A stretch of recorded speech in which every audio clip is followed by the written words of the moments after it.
Digging through the past is not that hard. Rusted cars and broken shards, mining memories in an old wrecking yard. Echoes of laughter, whispers of pain. Time stands still, but the memories remain in this graveyard of steel. Welcome to the Wrecking Yard. I'm Jerry Wayne Longmire, and y'all are presumably still y'all. All are welcome here in the Church of Internal Combustion. We just ask that you show up with an open heart. I am probably, while y'all are watching this, on my way home from Rome, Texas at the moment after the first leg of the Christmas tour kicked off this weekend with my good buddy William Lee Martin. Some of y'all might remember him from way back when. It was Cowboy Bill Martin. Great dude. We've been friends a long time. Been friends a good number of years. And I love doing the Christmas stuff with him because we're both family guys and there's not a bunch of ridiculousness going on behind the scenes on tour. Not a lot of drama. We're both just family guys out there doing our thing and trying to get back home to our babies. Very planes, trains, and automobiles.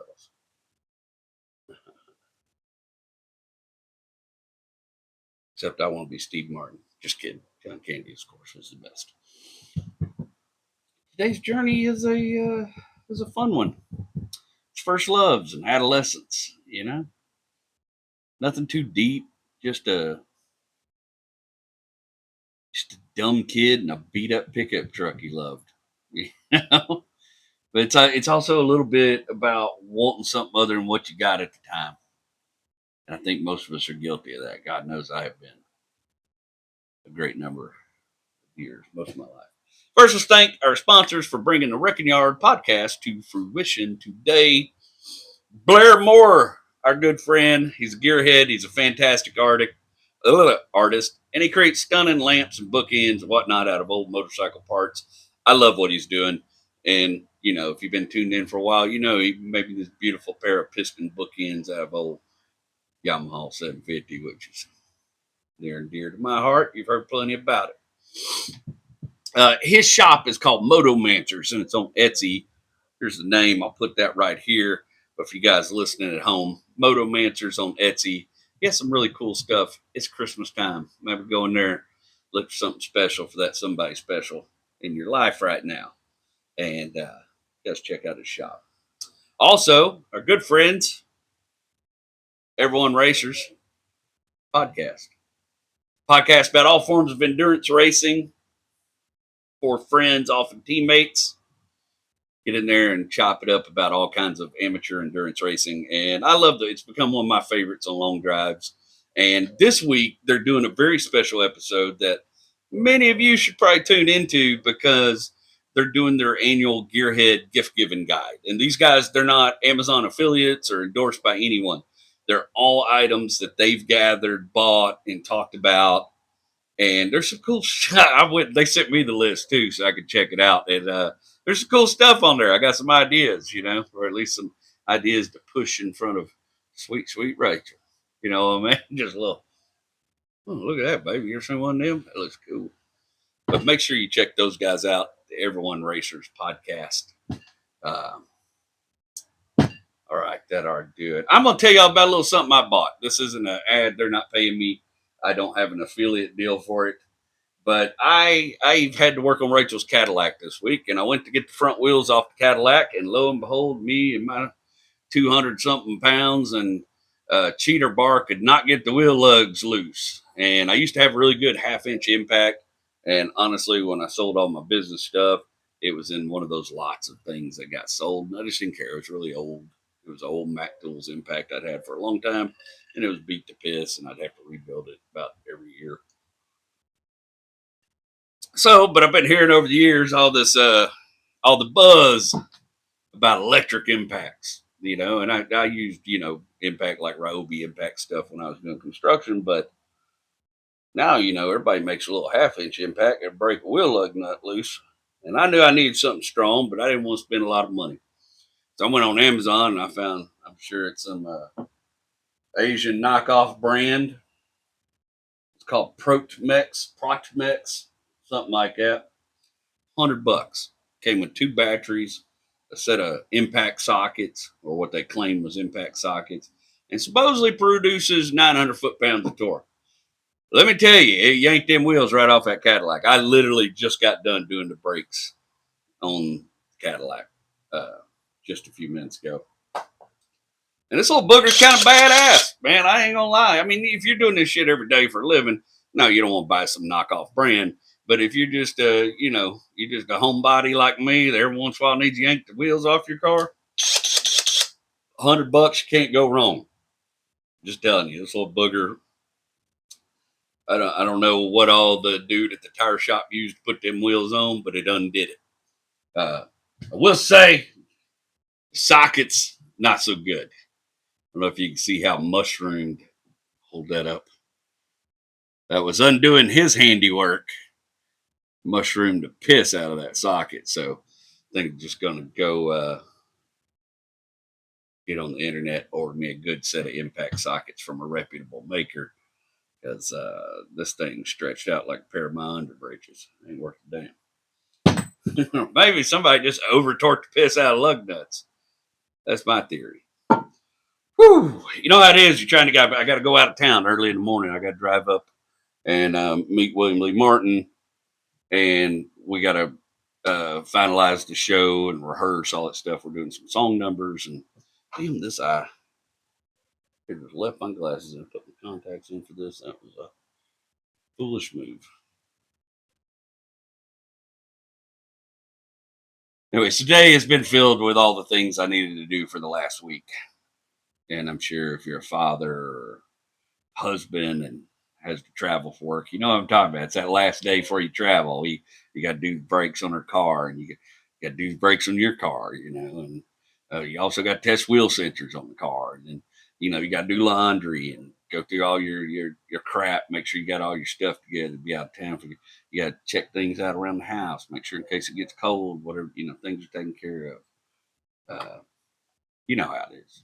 I've been running ragged today since the minute I got up. I've been working, and still a minute more work to do. I got to get this done and get it edited and get it uploaded for you guys, so that I can go do shows this weekend and at the Duncan Theater in what was it, Cushion, Oklahoma. I ain't never been to Cushion, Oklahoma. This will be my first trip.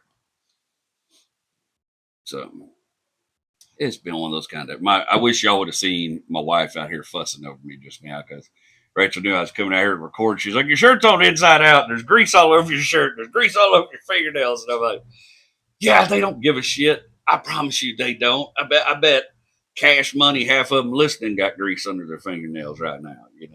It's okay, babe. My people aren't here for the. This isn't a shit. I don't even know the word. This isn't an appearances thing. Nobody here gives a shit. Probably show up half drunk, naked. Y'all be fine with it. Maybe not the naked part, but we'll try sometime. Get our ass kicked right off the YouTube. Don't you ever come back to the YouTube, you son of a bitch. I promise this is my first drink. I'm just a little punch drunk because I've been running hard all day. Ugh. It is Thursday night. I got to leave at butthole o'clock in the AM to get to Rome, Texas by 11 in the AM. Let's get started. So I never heard the term bump side till about 4 years ago.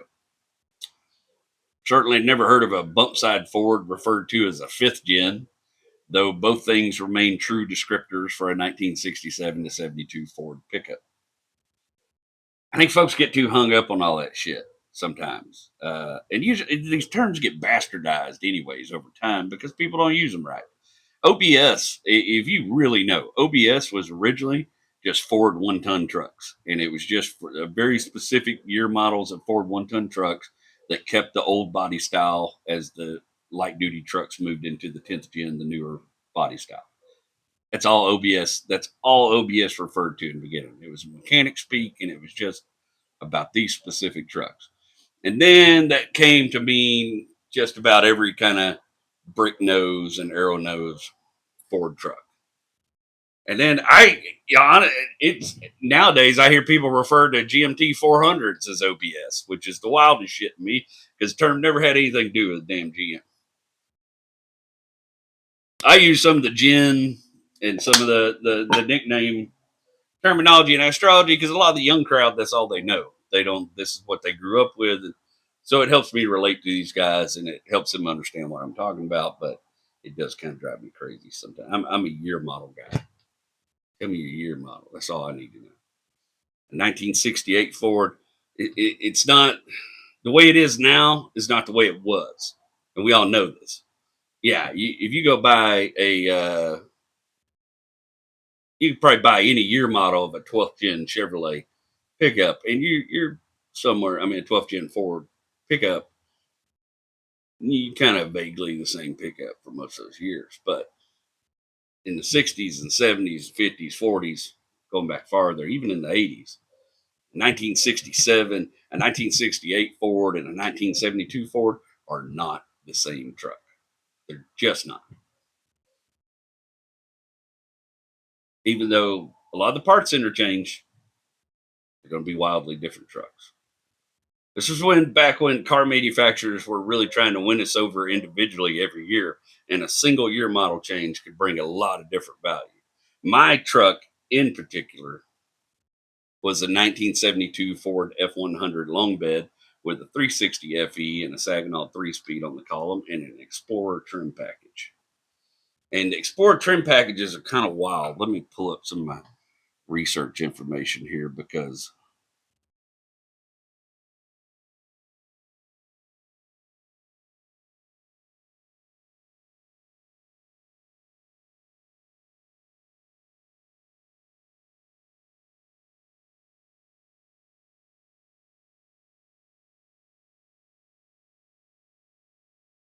still going good. I'm gonna have to edit that a little bit. But I did a bunch of research. And this is crap. I didn't know any of this crap back then. But basically, in 1972, the Explorer package was this. Mine had the Explorer. There was A, B, and C Explorer package. But the Explorer package was basically a 360 only truck. And it was the economic. Everybody wanted the Ranger and the Ranger XLT, which of course came with all kind of options. The Explorer package was like the economy pickup, but they had a couple different ones. Explorer package B, which is what I had it came. They came in medium blue, lime gold, saddle tan, metallic paint. I had a medium blue. Uh, the crazy random stripe cloth seat trim, kind of looked like Southwestern type shit. Full foam seat, chrome front bumper guards on the bumper, bright drip rail moldings, bright hubcaps, the Explorer glove box ordered. There was a little emblem on the glove box, and then bright box rails on the long wheelbases, which I had. And I had those big, pretty chrome bed rails, bright spear moldings, swing lock mirrors, and sometimes you get mag style wheel covers. Mine had the shiny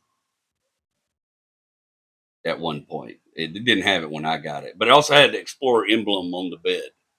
To Explorer. Now these trucks, they only came with a 360 FE engine, and you can get them with a 3-speed, 3 on the tree, or an automatic, cruise-o-matic automatic, baby. That's all you. That's all they come with. They come long wheelbase and short wheelbase.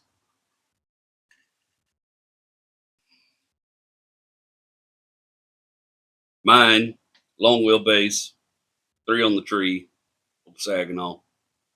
Had the cloth seat with the crazy trim, the bench seat.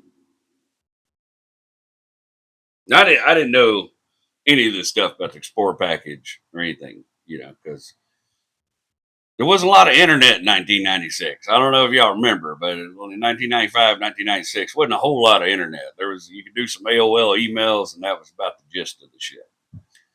Hunting parts back then was a whole different situation than it is now. Now I spend 5 minutes on my phone, and usually my parts are on the way by the end of the day. It was not like this back then. Automotive internet in the early 90s was whatever any older dude that worked on stuff could remember at the time. with a healthy dose of exaggeration.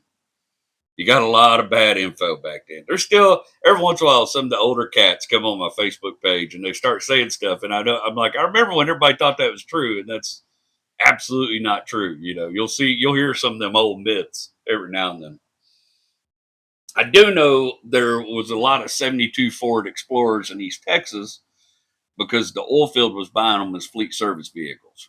Ford has always been killer at fleet sales, and they were perfect for the oil field use. They had twin I-beam suspension. They could take a beating. It's hard to get them stuck. Old trucks dig. They do it for even a two-wheel drive. Hard to get them stuck, especially with a long wheelbase.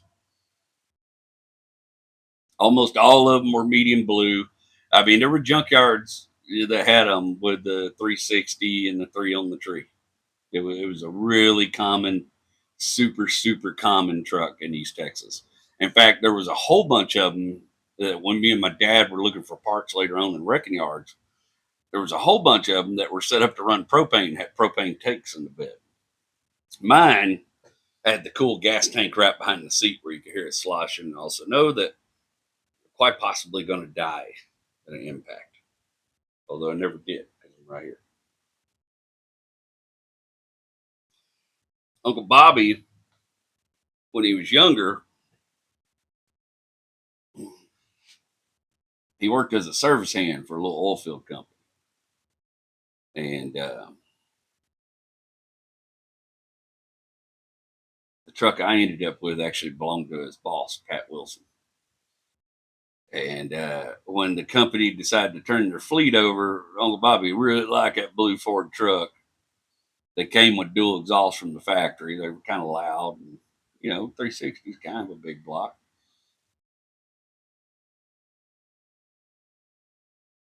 Uncle Bobby wanted that truck. So him and Papa went over there. And they did some wheeling and dealing. And they got that truck for Uncle Bobby. In fact, when I first got it, there was chrome running lights on the roof installed by Uncle Bobby himself. When I first got the truck, I didn't even know it had belonged to him. What's crazy, I'm going to see if I can find this picture. If I can't find this picture, I apologize in advance. But I saw this picture the other day of me as a little kid in the back seat of the Cordoba, I think. And I'm like 8 or 9 years old. And in the side window, you can see this old blue Ford truck in the parking lot for where Uncle Bobby was parked. This truck was meant for me. It was destined to find me. The way we came together was kind of wild, because I had a choice. Yeah, Uncle Bobby put them chrome running. He'd taken them off a winch truck in the wrecking yard, cleaned them up, re-chromed them, and mounted them on that Ford truck. And he'd say, "Pooh Bear, you can tell it's me coming from a mile away, son. See them running lights all lit up. Look like an 18-wheeler."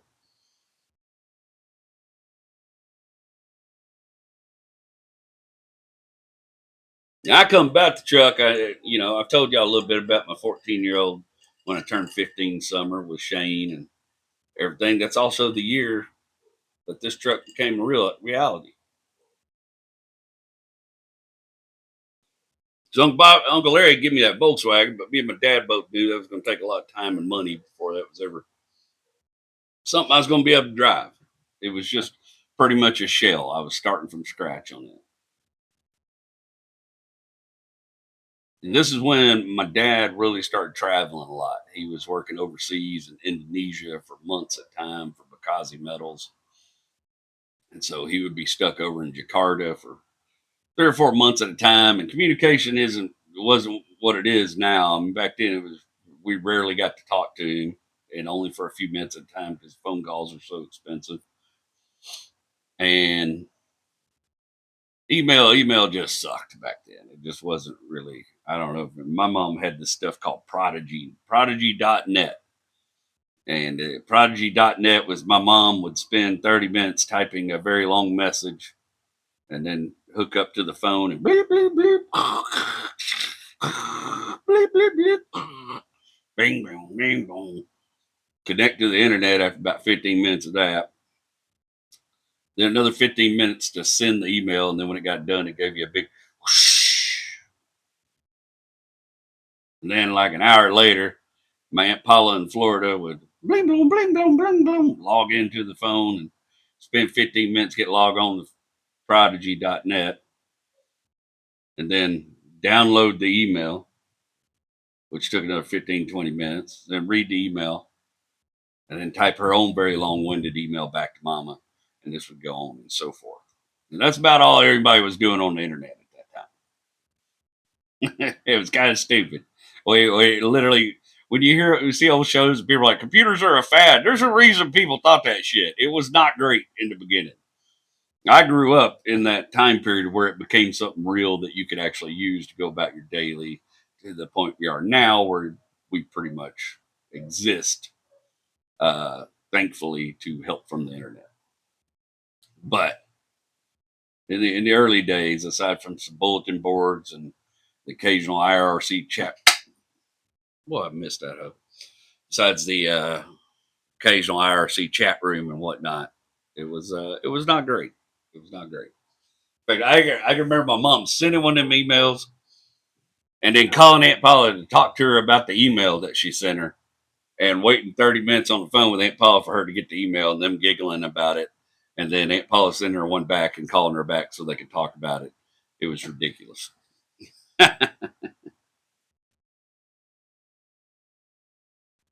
That summer, I had spent up in Kilgore and my cousins and shit, and when Mom come up at the end of the summer, of course she stuck around for a week or two to visit her family, and we've been talking about getting me a vehicle.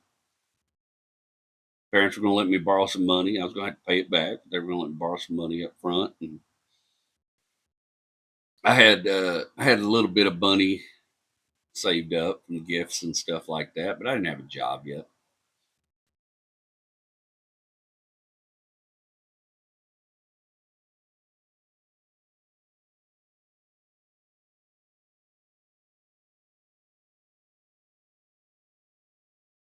But my Aunt Janet, we was hanging out with my Aunt Janet. My Aunt Janet said, "Well, I got a couple pickups.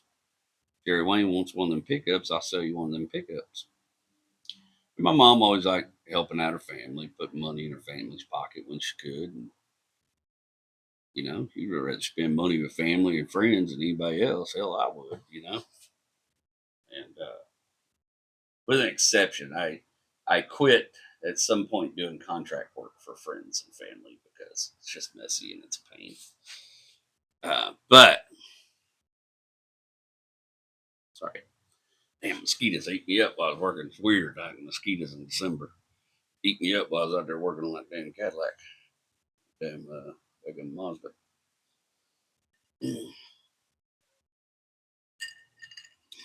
I didn't want a truck. That wasn't where my head was at. I wanted 1975 Cordova, but my dad had already sold it. Or I wanted a Mustang, and that was out of the question. My parents weren't going to help me buy a Mustang. Little did they know they made the worst of the two choices. I might have been all right with Mustang. Pickup truck. Boy, young man in a pickup truck can find some trouble, Bubba. My Aunt Janet is my mom's sister. She's one of my favorites. She is. I've talked about her before about how she helped me out when I was going to Wisconsin. Way back in the day, my Aunt Janet was married to this Mexican fellow named Rolando, not Peter, this the first Mexican fellow. And Rolando was my uncle Rolando. Uncle Rolando was wild dude, man. He was straight up. This dude was like a ninja, man. He practiced kickboxing and karate all day. He had all kind of punching bags set up. He carried around nunchucks all the time. He got arrested a couple times about some nunchucks. And dude could whoop some ass, man. But what he could also do was grab a grapevine hanging out of a tree by two hands and climb straight up a 100-foot tree. I saw him one time catch a possum, not a possum, an armadillo, with his bare hand, just run up on an armadillo and grab that booger by the tail. And he taught me how to catch them and hold them up. I've caught several because he taught me how to get them up. Watch out for them rear because they got a real long rear claws. How to yank that armadillo up. Back then, I don't know if this is myth or true. I think it might be true, but I really have no basis for telling you all that. But back then, the big prevailing myth and theory was that armadillos carried leprosy. So if your dog ate armadillos, a good chance your dog was going to get the leprosy and whatnot. And Jesus wasn't hanging out in East Texas back then, so we didn't have nobody to heal lepers. So people didn't want armadillos around. There was a whole ass problem for the dogs. Whether any of that's true, I don't know, but that was the prevailing thought at the time.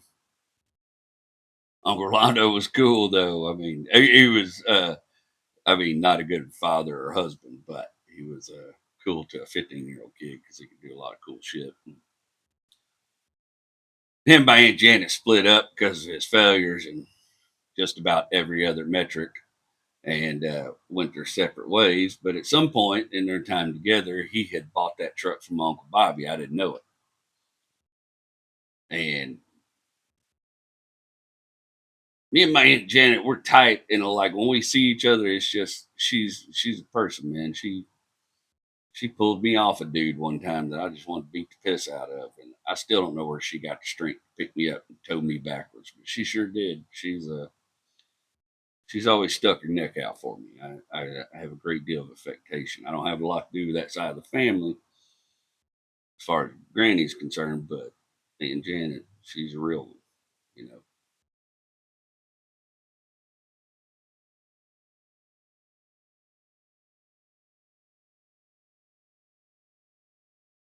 Aunt Janet at the time was dating a dude named Larry Bradley. And Larry Bradley, I think, considers himself somewhat of a East Texas mechanic, but I don't think he was a very good one based on everything we found with this truck after we got it. But Larry Bradley had been back there messing with these pickups she had, trying to get them run, and he'd done a bunch of rigging up, electrical rigging up, all that kind of stuff. But we got over there, and I'm gonna tell you, man, some of you are gonna bemoan my choice. But she had two trucks. She had this blue 1972 Ford F100 sitting right beside it. She had a 1954, I think it was a 54 or 53 Chevrolet 3100. Had a V6 in it. 30, this was a V6, maybe a straight six. I don't remember. Had a six cylinder. Ford had a V8. I'd like to tell you, as a 15-year-old, I researched my choices and went back and forth about which truck would be the better truck, but that's not what happened. What happened is I found out one truck had a V8, and I said, screw the other truck. There's times I wonder how different my life would have been had I picked that 1953 Chevrolet 3100. But I've been a Chevy guy in my early years. I was a diehard Ford guy. I was a Mustang guy back then. Oh, I love Ford Mustangs. So I don't know if that would have changed, you know, who I was or what I was about in that aspect. I can't tell you. I wonder though sometimes had I picked that other truck, what did my life story look like just from picking that other truck? How much would that? How much butterfly effect could that a 3100 Chevrolet throw me into? Or was I just destined to do all this shit and I was going to end up right here in this garage anyways? It's hard to say. But I picked the Ford. And she wanted $800 for that Ford truck, which was a lot of money in 1996. That was a big purchase. And my mom had the money and she went and got the money out of the bank. She gave Janet the money for that truck.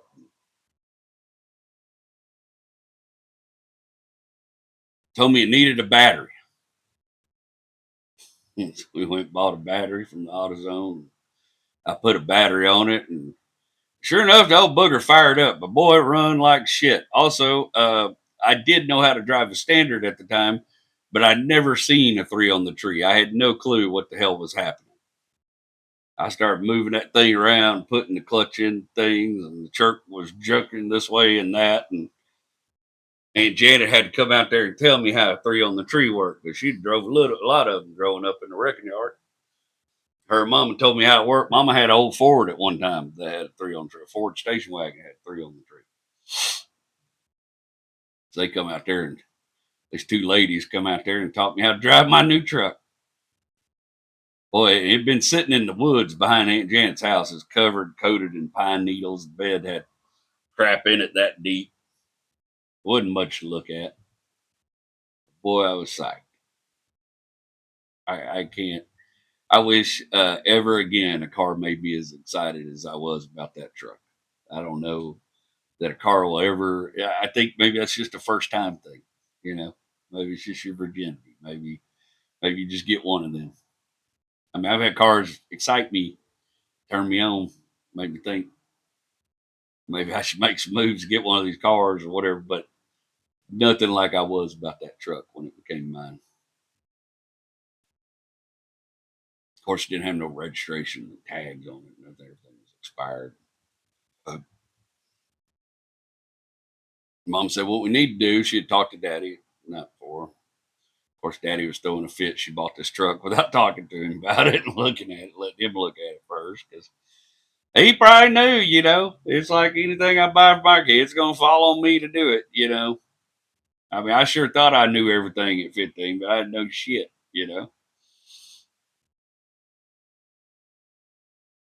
I remember fired that old junky bastard up, and it was just a popping and misfired and everything else, and drove it over to my Uncle Larry's house. Got it over to Uncle Larry's house. Shane was going to help me with it. Of course, we figured out right off the bat that the plugs weren't, the spark plugs were in the wrong order. Firing order was all jacked up. Went and bought new spark plug wires, new plugs, and when we pulled them old plugs, they was just every one of them was oil foul. Oil foul, just coated in oil. Bought new plugs, put new plugs on it, changed the air cleaner. The simple shit, all the little stuff. Shane helped me redo the battery cables. Funniest thing about that, I remember the first time I changed oil on that truck. And I tell you, I'd worked on cars with my dad and stuff, but I'd never done shit on my own. You don't really learn stuff until you do stuff on your own. You know what I mean? Like I did them brakes on a Cadillac in about 15, 20 minutes. A little longer, 30, 40 minutes. Good jacking everything up, cleaning everything up. But that's because I've done brake jobs 9 million times on GM front wheel drive vehicles. And it's one of those, it's muscle memory. It's locked in your head. Once you do it a couple hundred times, you get really good at it. But back then, I'm all fresh. I hadn't done anything any times. I'd done stuff with my dad, but my dad was like, "Hey, let me show you what you're doing wrong." And then he would take over and do everything. He didn't have a lot of patience for like walk you through something. I was going to change oil. I was excited. Well, I jacked the front end of that truck up Uncle Larry's driveway where he worked on all his cars and got it up on some jack stands high up in the air where I had plenty of room to work. This is going to be the best oil change anybody ever done. Got under there, figured out the size of the oil pan bolt. Hell yeah, know what I'm doing. Shane set me up with a ratchet. Well, I went right back under that truck before Shane could say anything. I was so excited. I cranked that oil pan bolt right out. Oil started pouring in my face. What the shit? I forgot to take a bucket under the truck. I just hollered, trying to put my thumb in the hole, oil squirting out everywhere. I'm coated in oil. Shane's laughing so hard he can barely stand because he saw it happening and he had to just let it happen. Shane's crying, laughing, bringing me a 5-gallon bucket, put under this thing, drained what little bit of oil I haven't poured all over myself. Yeah, and that was my first oil change. Boy, that oil was nasty too. Come out of that truck, dark black, gunky, and chunky. Like a Waffle House recipe pouring out of that oil pan. Just globs of coagulated crap in it. And I was changing oil in my truck. So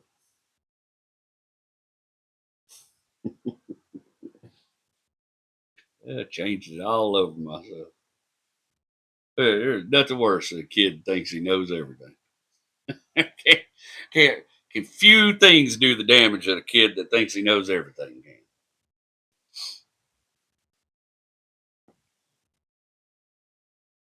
course, at the end of the summer, we realized it wasn't.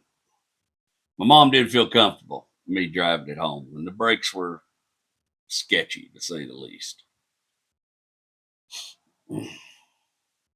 She said, "No, we'll just go on home back to Houston. When your dad gets home from Indonesia, we'll drive back up here before school starts, and we'll drag his thing home." Sure enough, dad gets back to Houston. This is like my sophomore year. I think maybe it was Thanksgiving break. We went up and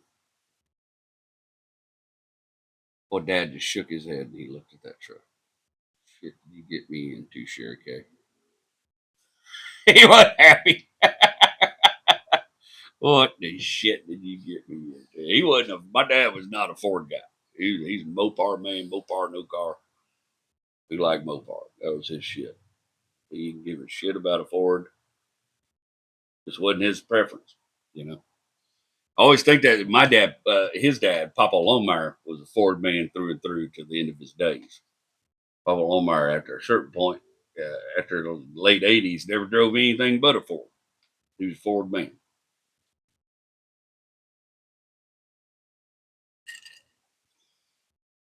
Daddy wasn't happy. Boy, I sure wish you'd got that Chevrolet. Boy, that Chevrolet, I think, would have been better. We get ready to go home. Dad just says, "Screw it. I'm going to try to make it back to Houston 4 hours." And I don't remember how long that 4 hour trip took, but it was a lot longer than 4 hours. And by God, if we didn't have to stop at every gas station, put some more oil, that thing was leaking and burning oil. It burned every drop of oil. All right.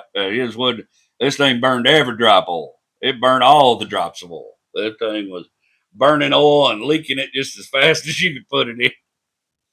And he lived all the way back to Houston with them sketch ass brakes and everything else. And I remember when he pulled it up in the driveway of our house over on Tammany Lane, he pulled up in the driveway and go, "Boy, this thing is just, this engine shot to shit. Shot to shit. I don't know what y'all did. Y'all, boy, we ain't never gonna get this thing back. This engine is shot." He took the valve covers off. Half the push rods seemed like wasn't even connected at that point. You know, they were just, there was bent push rods. And I mean, the old engine just, the old FEs, you could just run them into the damn ground and they would just keep on chugging and putting out just enough power to move that big son of 50. The brakes today, he had driven half the trip with no brakes at all, just using the transmission. And the brakes were just shot to shit. Like it were not functioning in any shape, form. Of course, the tires was all dry rotted and whatnot. That was one thing that we did before we left Kilgore. We went over to Baird's Tire Shop. Baird's Tire Shop in Kilgore, Texas, over off 259.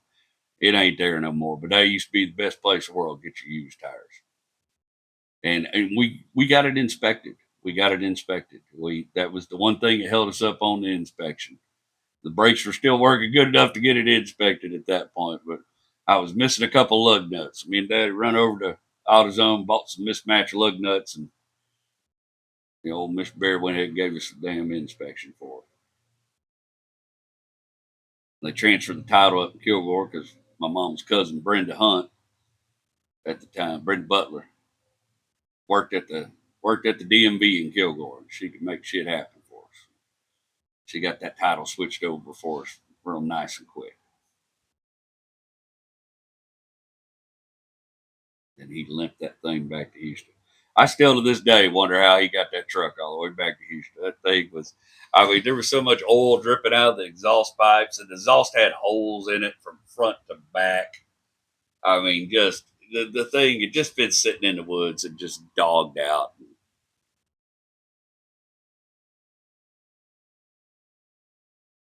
I was downhearted, you know.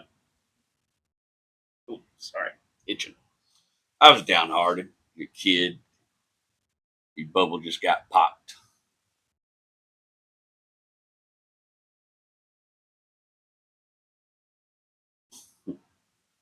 The interior was a whole nother story. Uncle Rolando had cut shag green carpet, and that was the floor pan in that truck was shag green carpet. He had put it everywhere in that truck. He put it on top of the dash, and then it had big old Pancho Villa seat cover on it, and CB radio that wasn't working. That was the other thing them Explorers came with. They came with a CB radio from the factory. I always wished I'd kept that original Ford CB radio that CB radio at Ford put in them pickup. It was a Cobra model, but I think it was like a 19 or something. I always wish I'd kept that old CB radio.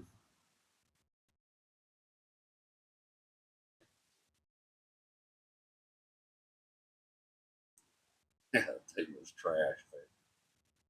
I remember we pulled the seat up in it. When we pulled the seat up, it had fringe, like Mexican fringe hanging down. I mean, Uncle Rolando had customized it. You know what I mean? We pulled the seat forward. There was a bunch of roach clips hanging on the back of the seat. I didn't know what a roach clip was. My dad was like, "Good God Almighty, boy, yanking them things out there." And it had a gun rack and a Skull Bandit mosaic back window sticker. I don't know if you remember them from the '70s. That was hot shit back in the day. And on the gun rack was hanging Uncle Rolando's old nunchucks.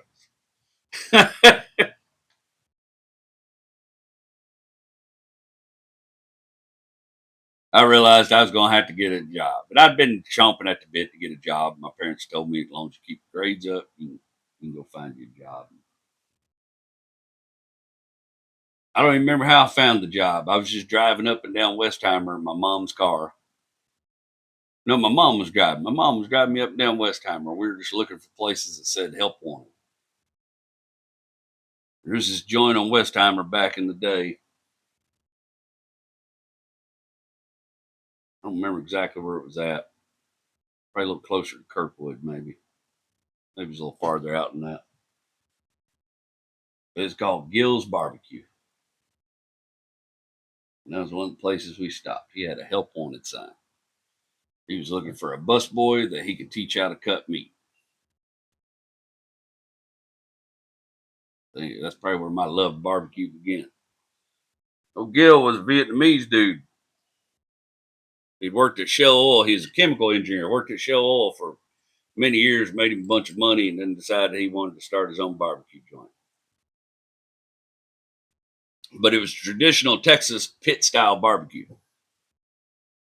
He had learned how to cook barbecue from a guy he worked with. He'd learned how to pit smoke and stuff from a fellow he worked with. And was he Vietnamese or Korean? I really think he was Vietnamese. He might have been Korean. Old Gil, man.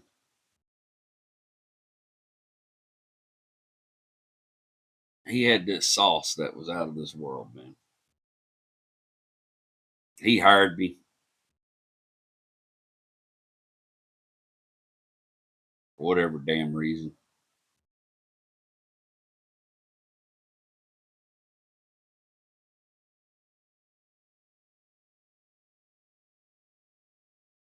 And I worked the rest of that school year at Gil's Barbecue, saving just about every dime I could.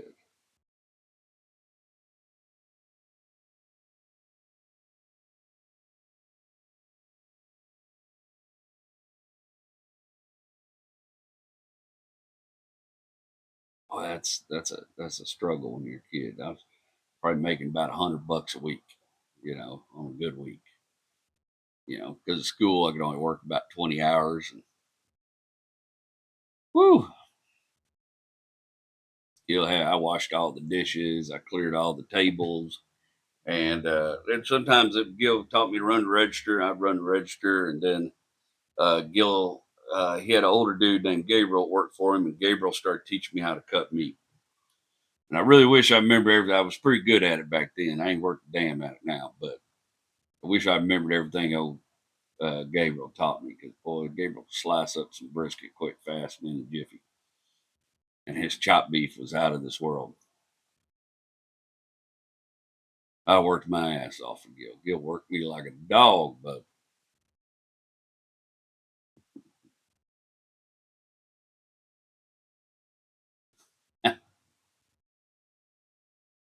Gil's wife had a like a 85, 86 Camaro with a 305 and a 5 speed in it.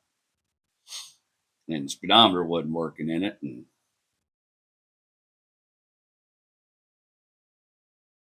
I remember telling her I could probably fix that. And Gil was like, all right, we'll pay you to fix it. So one day after I got off work, Gil's barbecue, Gil's wife brought the car up there and dropped it off to me. Well, I run all over Houston that Camaro. I was clean, baby. I thought I was hot shit. I took it. First thing I did, took that son of a bitch up to high school and showed it off, run around the parking lot, talking to girls and whatnot.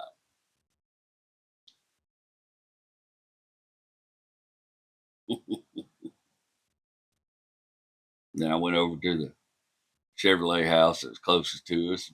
I think I might have even just got it at AutoZone, bought the speedometer. Back then, auto parts stores had parts. And maybe it was high low. Went over and got speedometer gear for that Camaro and pulled the old speedometer gear out of the side of the transmission. Sure enough, it was all chewed up. Put the new one on, put it in.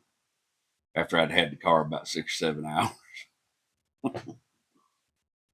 Take it back over there, Gil and his wife. I don't remember, they paid me $100 or something to fix it. I just want to get my hands on that Camaro.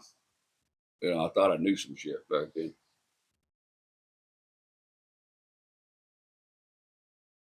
And I worked. My mom would take me to work and drop me off, or I would catch a ride from friends. But when summer come, I was working full time at the Gil's Barbecue. I worked my ass off that summer. I smell like barbecue all the time, all the time. Barbecue's great till you smell like barbecue all the time. All your clothes smell like barbecue. All your, you know what I mean? Like, it gets to be a bit much.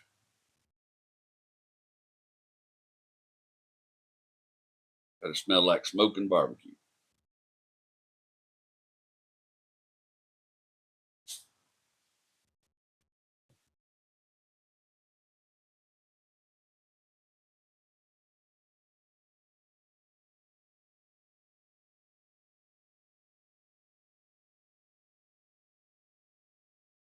It's also worth noting at the time, a whole lot of my friends ended up going to Hastings.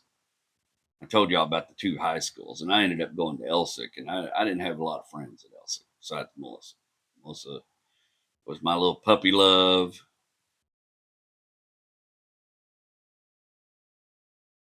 But it was never going to be, you know what I mean? So, but I sure followed around like an idiot, and she was about my only friend back in.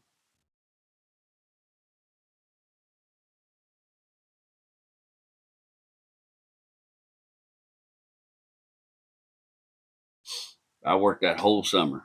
Worked my ass off of that barbecue joint. Buy a rebuild kit for a 360 FE engine.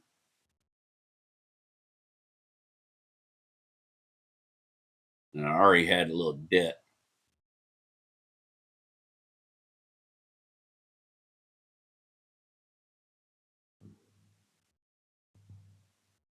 Made enough money that summer to basically pay for the truck and buy the rebuild kit for the engine. And Dad surprised me and bought me a set of headers for it. He said, "We're rebuilding this thing. We might as well put the exhaust is garbage on it. We might as well put a set of headers on it." I bought a set of Hooker headers for that thing.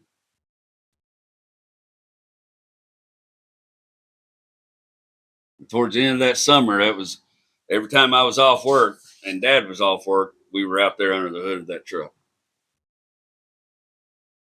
I don't know where he found the.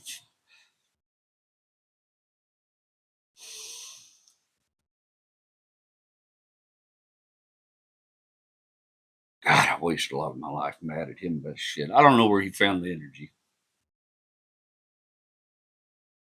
Damn it, he was out there every night, and we tore. I remember the night we took the heads off that engine. They were so heavy, them heavy heads.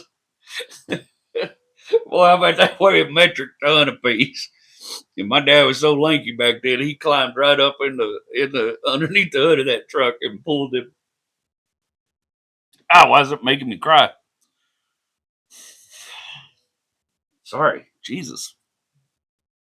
I don't know where that come from? But he got right in there. He pulled, he jerked that head off that engine with just as if it took me and him, you know, like get them hands out of that engine bay. And we stripped that engine down to nothing, man. I remember we rebuilt that engine in the frame of that truck. We jacked it up on the motor mounts. Of course, we had to change all the motor mounts; they were trash.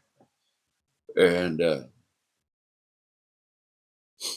we cleaned it up the best we could with gunk and scrubbing brushes and a water hose, man. And we got out there and he pulled that. We didn't even take the cross member out. We jacked it up high enough that we could. We took the transmission. The clutch was shot in the transmission, so we pulled the transmission back. We unbolted that cross member at the transmission sat on. We slid it back in the frame and put a daggum, what do you call it, jack stand underneath the transmission. Then we got in there and started tearing the engine down. But when we pulled the crank, like I remember that was the most mission impossible shit in the world.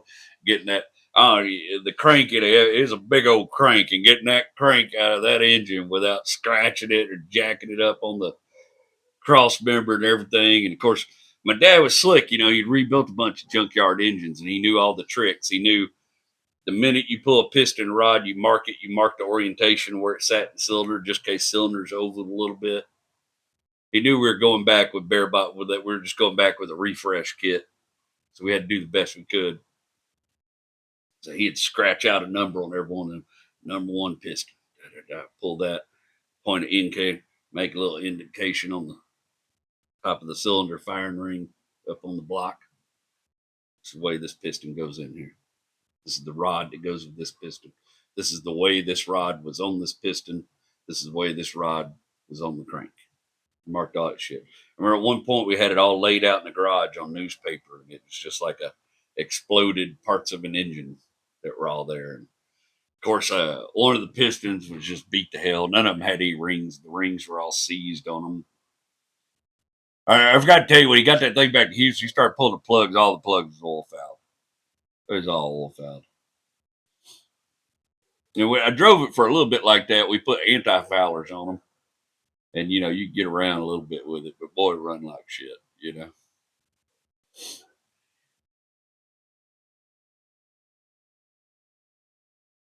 We did. We tore that damn thing down in the frame of that truck. Just me and him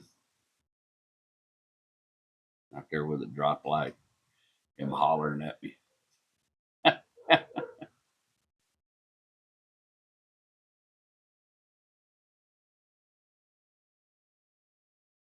And we rebuilt that engine.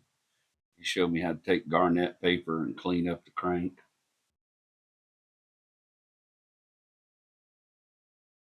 One of the things he did is we made sure all the rods weighed the same, you know. But there, he had a little old scale out there in the garage, and he would take a little drill bit and he would just drill some weak points in the some of the strong points in the rods until he got all the rods to weigh the same. Like redneck blueprinting, you know what I mean? Redneck balancing.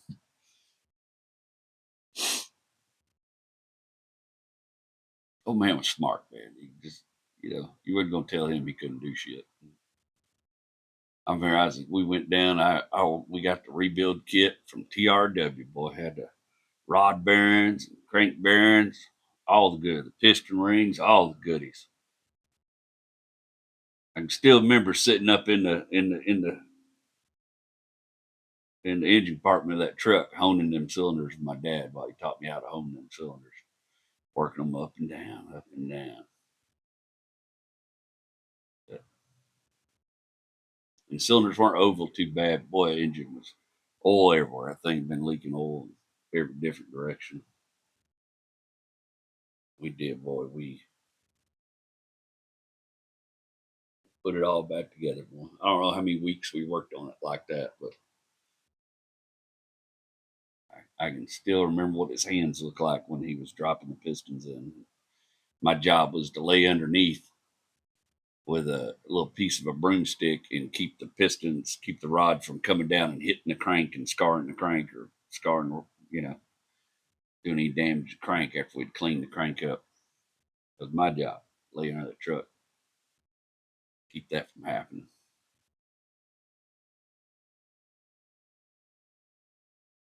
He let me bolt the rod caps on. We torqued all the main bearings, all that good stuff. Of course, took the oil pan. We didn't have no parts cleaning stations, just old gasoline and oil drain can and a brush. Clean the shit out of that oil pan. We didn't paint nothing. We just cleaned the shit out of it. It was just a clean old wrecking yard motor, man. And he taught me how to take a 2x4 or a little 1x4 and level out that oil pan where the bolt holes were a little pinched in. Get a nice smooth surface. Put that RTV on that oil pan gasket. Get in there. Dad was a stickler for torque. We were in there with a torque wrench, torquing them oil pan. It's a locking pattern, son. You don't just start at one and tighten all the way around. You snug them all up a little bit, and then you come through and you torque according to a pattern, son.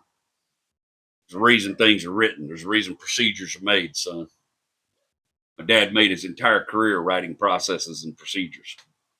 He's a bit of a stickler for it. A man can write welding procedures in his sleep. And there's a reason the procedure exists, son. There's a reason somebody took the time to write all this shit, because you're supposed to do it. He used to get so mad with people with ugga dugga wheels at the tire station. He's like, no, it's a specific. My dad used to Vaseline his lug nuts and put them on and torque them, or even put anti-seize. I've told people he put anti-seize on lug nuts. They look at me like I was crazy. But he explained, he said it's a locking pattern. If you use the correct torque and you torque it up according to the right pattern, that wheel ain't never going to come off that truck. And you'd much rather have an easier time getting it off when it's your turn to work on. I still do it to this day. And people look at me like I'm crazy. You know what? I ain't never had a wheel come off a car while I was going down the road. Not because of that. I had a hub separate one. That's a whole. That don't matter. That don't count. Never had a lug nut let go.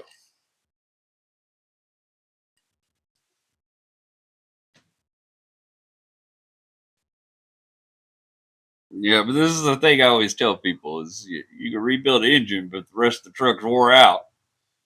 That's the thing where me and the Cummins people bump heads. You're like, oh, Cummins the best engine in the world. Yeah, that truck's got 300,000 miles on it. I don't give a shit. You're about to have to spend some money. Okay. And the old Ford was no exception.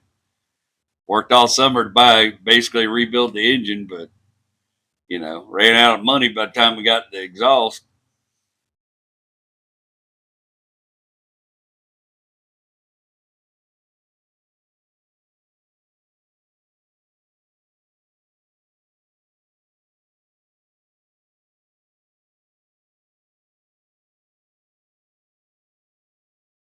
That's my first clutch I did too. I remember laying up under my dad teaching me how to use a pilot tool. Get the old pilot bearing. We couldn't get the old pilot bearing on it, and we hit it with a chisel. We done everything. That old pilot bearing wouldn't come out of that old flywheel, and my dad taught me an old trick that I've used several times about. My dad explained me how hydraulics work that day, and he found him a little broomstick that would fit off in that hole, and then we packed behind that pilot bushing just full of grease, and the old man would whack that broomstick with a big old hammer, boy. And 2 or 3 times doing that, boy, it forced that pilot bearing right out of there. And I've used that method for many a thing since then. The old man taught me some shit that day. Taught me how to line up pressure plate and clutch, how to use the pilot tool.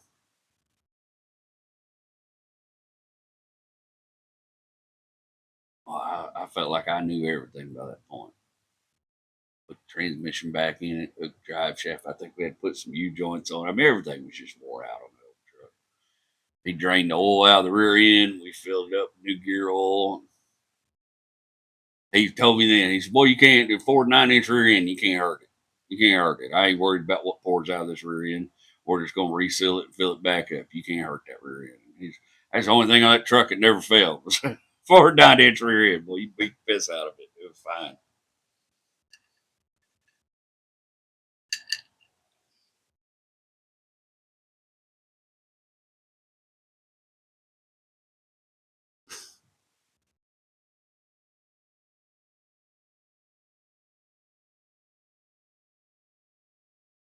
Of course, I was still working at the barbecue joint the whole time.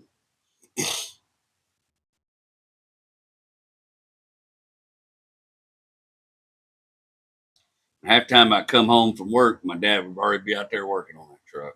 I remember we used to, I started driving it right after that point. After we got the engine and everything together, I started driving it, but brakes were still crap. And I mean, it shifted better and everything. And we, had some decent used tires on it. And probably all four rims were mismatched. But, it was a running, driving truck. I had a inspection sticker on it. I had insurance on it I had to pay. We took that exhaust and we run it back. It was 2 inch.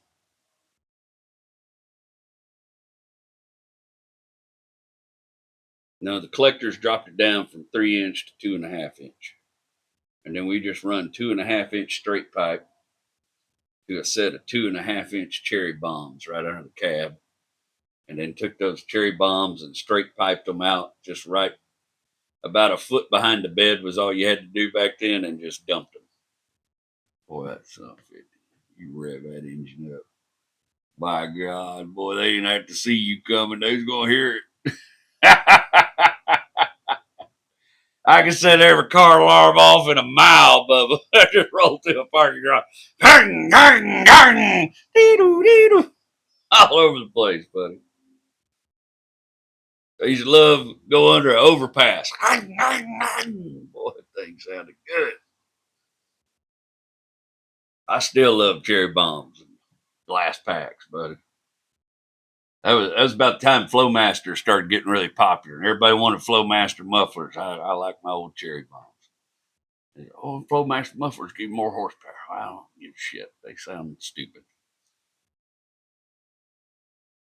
Somewhere in all this time, I made me a little girlfriend. I met this little girl named Amy Atkinson. She was kind of a rock and roll metalhead girl, and I was pretty country, just as a matter of fact. But we got along. I liked her. I didn't really like the country girls. That wasn't what I was into. I liked them rock and roll girls. They seemed exciting to me. Amy is no exception. She wore black lipstick every once in a while, and I thought that was pretty cool. She was a cute little thing, man. We was together like peas and carrots right off the bat. We really, really liked each other. She kind of had a messed up home life, man. She had a stepdad that was kind of weird, and her mom was crazier than shit and religious and lunatic. Her little brother slept in a closet. It was a weird thing. They didn't have much money. They were trying to get by. Her dad was, I forgot what he did. They had an old station wagon I worked on a couple times for them. Big old station wagon. I got that station wagon running a couple times for them. Same time I was getting ready to start my junior year, and I wanted to do the VICA program because you did the VICA program, the co-op program. You got to leave halfway through the day and go to your job. I wanted to keep working, but the VICA program said that being a meat cutter was an industrial job. I'm as mad as you are. I know you're hearing me say these words right now. You're like, I'll be a son of a bitch. I felt the same way. Still do. Meat cutting's a hard job, man. Meat cutting might as well be an industrial job. You really deal with anything like that, it should be an industrial job. I'll go toe to toe with anybody that says otherwise. Man, I've had all the shitty jobs. That is one of the meat cutting sucks.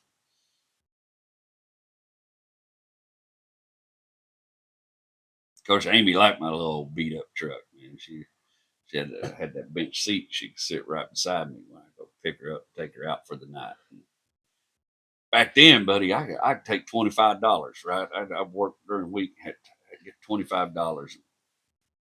We'll go put $10 in the tank. Gas was about a 99, 98 cents a gallon. Go put $10 in the tank. Drive over to Kirkwood, where Amy lived. Pick her up at her apartment complex. Hang out, visit the parents. Me and her could go out and get us some food and have $25 was a pretty good night. Pretty good night.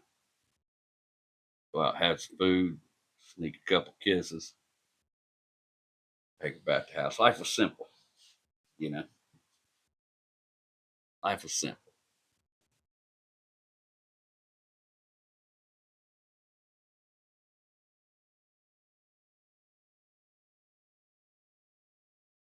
They said I couldn't work as a meat cutter and be in VICA. So Mr. Bland, y'all heard me talk about him, and I love Mr. Bland. I wish I could find him. Mike Bland from Muleshoe, Texas. Boy, I'd love to find it, dude. I cannot find him to save my life. He may not be around no more, but I'd sure like to give him a big thank you for a lot of things he done for me. Don't think I would have got to this point had it not been for Mike Bland. I think he's a key figure. Mike Bland got me a job, helped me get a job over at the A-Leaf Independent School District Printing Press print shop, where they printed all the stuff for the school district. It was right over off High Star Road by Elsick and Hastings, right there by work. I'm right there by school. I could leave school, go straight to work. I ran collating machines and binding machines, and well, I got to do all kind of stuff over there at the print shop.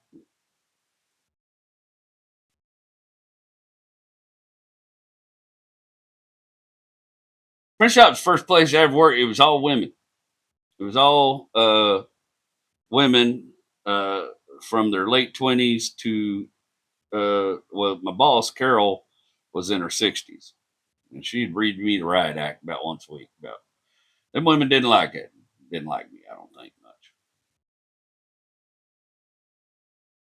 The first day I went to work, I peeled out in the parking lot, threw gravel everywhere, and gravel landed on some of the cars. They was all hot with me next time I come to work. I got read the riot act about that, but I was 16-year-old moron, you know. Old Carol take me in there and read me the riot act. And said, I think you're gonna be all right, but you gotta calm down. But that was the first place I learned about this. I'm not making fun of women. That was the first place I learned that women's cycles sync up when they're together all the time. Because about once a week, every month, everybody in that print shop hated my guts. It became very clear. Once a week, every month, they all hated my guts. And I eventually made friends with some of them old gals. You know, they were all older than me, but, you know, I worked hard when I would show up to work.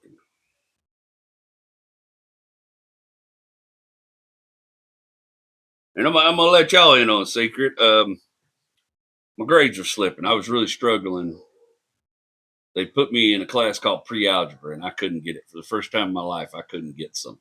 I couldn't figure pre-algebra out. And I just stopped caring. I stopped doing my homework, and I was getting zeros, and my grades were going to shit. But I found out that when you work in the A-Leaf Independent School District Printing Press, you just wait a progress report time. When you see your progress report, you just change the values on the printer for that progress report. Nothing crazy. I wasn't stupid.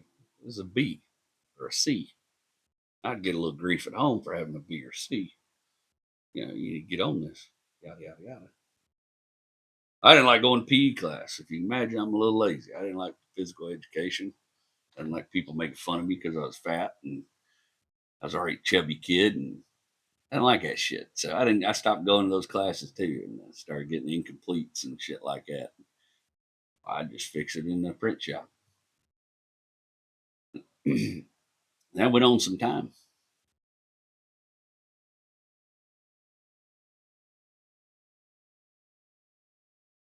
And I was struggling to find where I fit in. And there was a bunch of country, we called them kicker kids, that went to that school. And I would try to fit in with them, but I didn't fit in with them because I came from like real country people in East Texas. That's like a different breed. And these kids had all watched 8 Seconds and were trying to be cowboys. But most of them were just suburbanite white trash. You know what I mean? But they were all trying to prove who was the biggest cowboy and who had the right jeans and who had the right buckle and who had the right boots. That's why I make fun of all that shit, because it was silly as hell to me back then, and it's even sillier to me now. You know, some of the best cowboys I ever knew could barely afford a pair of boots. These guys out here buying $1,000 boots. These kids were no different. They were just or there was a couple bullies amongst them, and they were just there's a lot of them was pricks. There was one of them I was real good friends with. Her name was Lisa. Me and Lisa was in art classes together, and I always liked the shit out of Lisa. And Lisa didn't treat me like they treated me, but they all had CB radios. Of course, I had to get me. Papa Longmire knew all about CB radios. He helped me. I got me a little Cobra 19 from Radio Shack or pawn shop somewhere, and got me a 102-inch whip. And Dad helped me mount the whip in the back of my truck. It stuck right up. We built a 2x4 thing to mount on it, and it stuck right up in the bed of the truck. 102-inch whip. First, I was telling everybody my CB handle was stroker ace, but the problem with the country crowd was a lot of them had graduated, and there was a bunch of these older people hanging out with high school kids, and they were problematic to say the least. Trying to screw cat, high school girls and all that kind of shit, and half of them dating high school girls, and just 25-year-old rejects that hadn't done nothing in their life yet. But one of those guys was going by he had decided that was his CB handle. He was a grown ass man. He wanted to fight me over it. I was like, I don't care. I'll make up something else. I don't give a shit. I'm creative. After that, I was going by the East Texas Roadrunner, or Roadrunner for short, man. That was my CB handle. Boy, we would all go meet in the same parking lot on Bissonnette behind the McDonald's and sit there in the parking lot and talk to each other on our CB radios like a bunch of monks.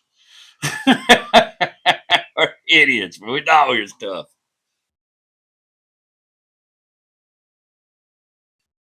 One of those kids who was in Vica that I did become friends with was a guy named Jay. And Jay was my best buddy, man. Jay's dad was a cop. And that was a whole other thing, man, because me and Jay pretty much got away with murder for a little while because his dad would get us out of some shit. Not because his dad was not the nicest guy back then.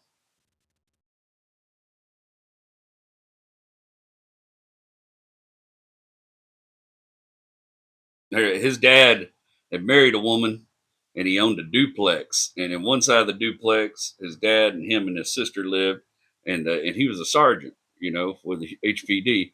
And then his wife and her daughters lived, and they had everything, and his family had nothing. And he was trying so hard to appease this woman, and she was such a nightmare. And I remember we was over there one day hanging out, and I had my truck over at their house, and we had done some work on my truck or something, messed with it as kids do. And of course, I backed out in the cul-de-sac, did a burnout in the cul-de-sac. Whatever, no big deal. She heard it. She's pissed off. She calls Bruce at work. I'll never forget when that HVD Caprice pulled up in the driveway. Bruce come out of that car and he was livid. And he come walking up to me and he stuck his finger in my face.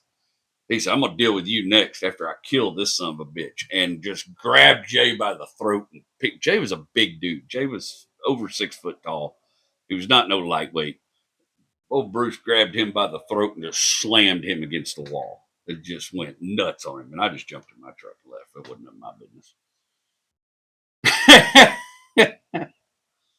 I was just glad to see Jay at school the next day. His dad didn't kill him, but Jay had some anger issues and shit back then. Jay would put a Forrest Gump beating on a son of a bitch. He was so big you couldn't stop him. And he'd start getting mad. He'd get his tongue like that, and Jay would just put a Forrest Gump beating on a dude, and nobody could do anything about it, dude. Everybody called his last name. It doesn't matter. Everybody called him Hamburger. That was his nickname. Coach called him Hamburger. Everybody called him. Jay had a Hyundai with a whip antenna on top of it. Looked like a radio control car. I remember one day Mr. Bland called Jason. Jason, he's doing roll call. Jason Eichenberg. Jay said it. Jay didn't say anything. He just sat there. Mr. Bland looked right at him. Jason Eichenberg. He goes, Mr. Bland, I don't answer the name Jason because that's what my dad calls me, and he beats the shit out of me. And Mr. Bland never called him Jason again after that. He was Jay.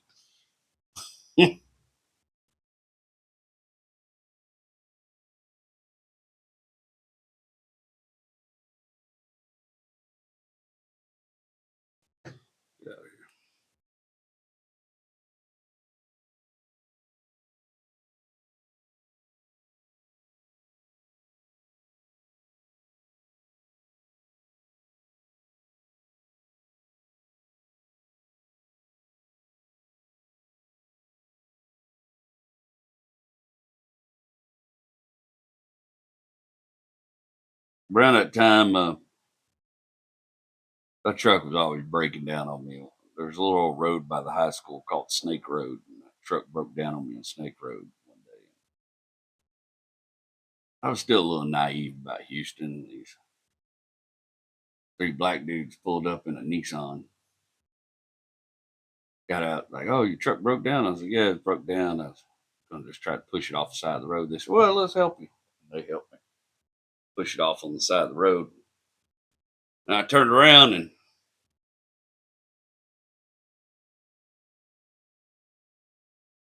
one of them had a baseball bat. I remember I didn't realize what was happening. He's like, "Where's that $20?" I was like, "What?" He's like, "Where's that $20? You know, we help you move your truck. You got to give us some money now." And I was like, "Man, I ain't got any money." And I pulled my wallet out, and one of them just yanked my wallet out of my hand. He opened it, and all I had in my wallet was my driver's license and an AT&T phone card. Back then, you had to have a phone card with minutes on it to make pay phone calls. And they got mad. They started hitting me. He hit me in the face with that baseball bat, jacked my nose all up. They whooped me up and left me on the side of the road. I've taken a couple whoopings in my life. That one was scary because I was a teenager. I didn't know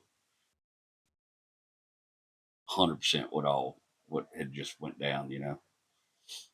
HPD officer came over there, found me huddled up in the truck, bloody and shit. The truck still broke down. Of course, they sent me off to the hospital. Parents came and got the truck, and Dad came to the hospital, and friends all come to the hospital. That's why I ended up having to have all that surgery on the inside of my nose and stuff. When I was like 18, they had to go in there and cut my septum out and replace it with a piece of plastic because my nose was just jacked. Couldn't breathe. It was all jacked up. All right, dude, hit me with that bat. My booger's perfect now. Look at it. Whew. But I ain't got no cartilage in there anymore. Just a piece of plastic. You can see it if I push the end of my nose around a little bit. There's like a, you can see it a little bit. Of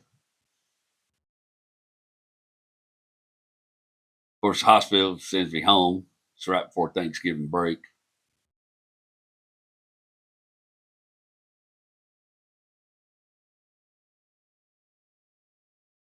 And this time my report card comes and there ain't nobody in the print shop to fix my report card. I'll never forget my mom got that report card. What's wrong with your report card? Why is it saying all this? I don't understand this. It's saying you've been getting zeros all semester. Da, da, da. I'm about to call the school, get bombed this. And I was laying in that bed knowing I was cooked. And when she got off that phone, she come there. She goes, "If you weren't already hurt and you just got out of the hospital, I'd kill you myself." She was bastard. When your dad gets on. Boy, I got so much shit. And we also figured out I was going to have to do basically like 2 years worth of school in the next year to graduate. That was the end of the party for me, buddy. Of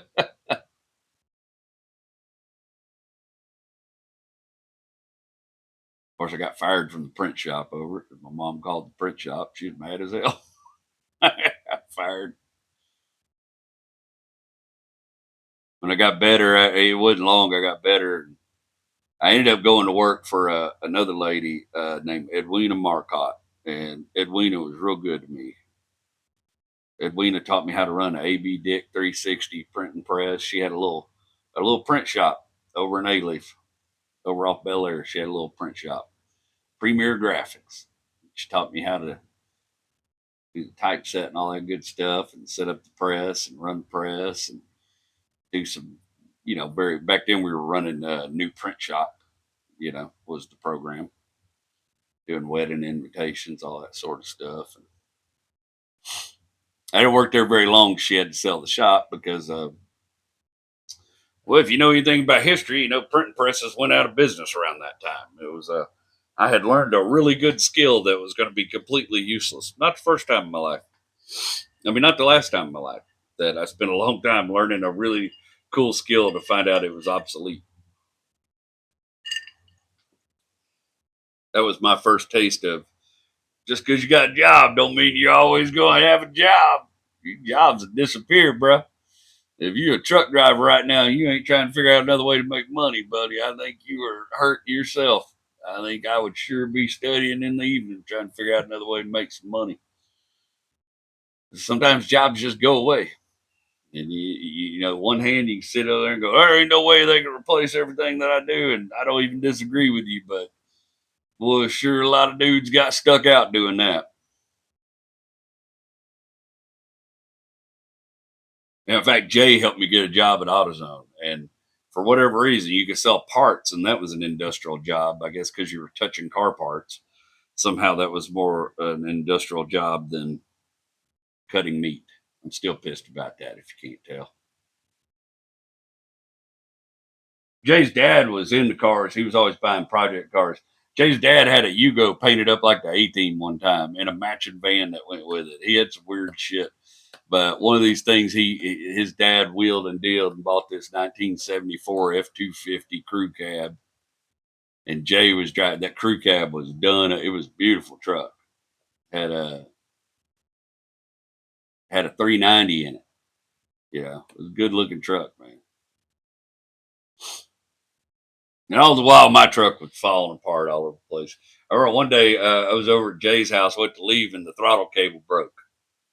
And we couldn't figure out any kind of way to rig up that throttle cable. We tried it, and finally we hooked a piece of string from the lever to the throttle thing, and I could kind of get just enough gas to shift and limp it home. And then my dad, I remember he engineered this piece of all thread with the ends on it and everything.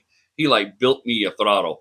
But when I tell you it was a direct drive, instantaneous throttle, it was, you know, it was just a rod linkage throttle. You know, there was no, it was like a race car. There was no give in it. You know, there was no easing into it. Of course, the brakes. I was coming down Highway 6 one night or one afternoon, coming home from school. And back then, Highway 6 didn't have no overpass back there at Addicts Clothing. That was all just road. Jay was with me in the truck. We weren't on Highway 6. We were on Addicts Clothing, A-Leaf Clothing. We were on A-Leaf Clothing. Back then, before West Park Tollway and everything, it was just train track. It was train track, A-Leaf Clothing. They ran parallel.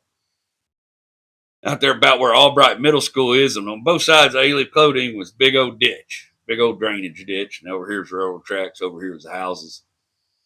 Me and Jay was just bebopping down the road in my truck, and all these cars stopped in front of us to turn left into the middle school. And I hit the brakes, and the brake pedal just went to the floor. Thump. Didn't do shit. And I heard the truck that had no power steering. I just had a big old steering wheel that was all wrapped with leather. Uncle Rondo had wrapped leather all around it.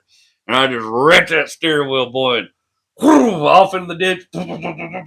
Whoo, back up on the road. Going down the road, I'm slowing down. Jay's like, Jerry Wayne, we almost died just now. You don't think about shit like that when you're young. There was railroad tracks, Addicts Clothing. I told y'all about jumping it in the Cutlass Sierra. I jumped it in that Ford many a time, baby. Many times. That track and launch that old Ford. Got it back to the house. Me and Dad start taking the brakes. Master cylinder's bad. Got to buy master cylinder. Change master cylinder. Brakes still ain't right. And then I had to learn about drum brakes. And I will tell you this from the very pit of my heart.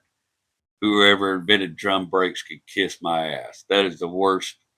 I know it's all we had for a long time, but my God. Fighting it on a full size truck back then, like a 70s truck. This ain't like doing your drum brakes on your Honda Civic in the 80s. This is like these brake springs. And we didn't have no special tools. It was just me and my dad with pliers trying to line these springs up and shit. You didn't have the internet. You couldn't just pull up a picture of how the brakes are supposed to go back together on your phone. You had a Hayes book. You had a greasy, stained up Hayes book. I lived my life one Hayes book at a time. Screw that quarter mile shit. I lived life one Hayes book at a time. Hayes book was a godsend back then. You had Hayes and you had Chilton, but Chilton was big money, so I had Hayes. Hayes, you go up to AutoZone, $17.99. You get you a Hayes book just about your truck. I got I got a box around here somewhere. Got a whole mess of greasy, stained up haze books for different vehicles, for El Caminos and Datsuns and such.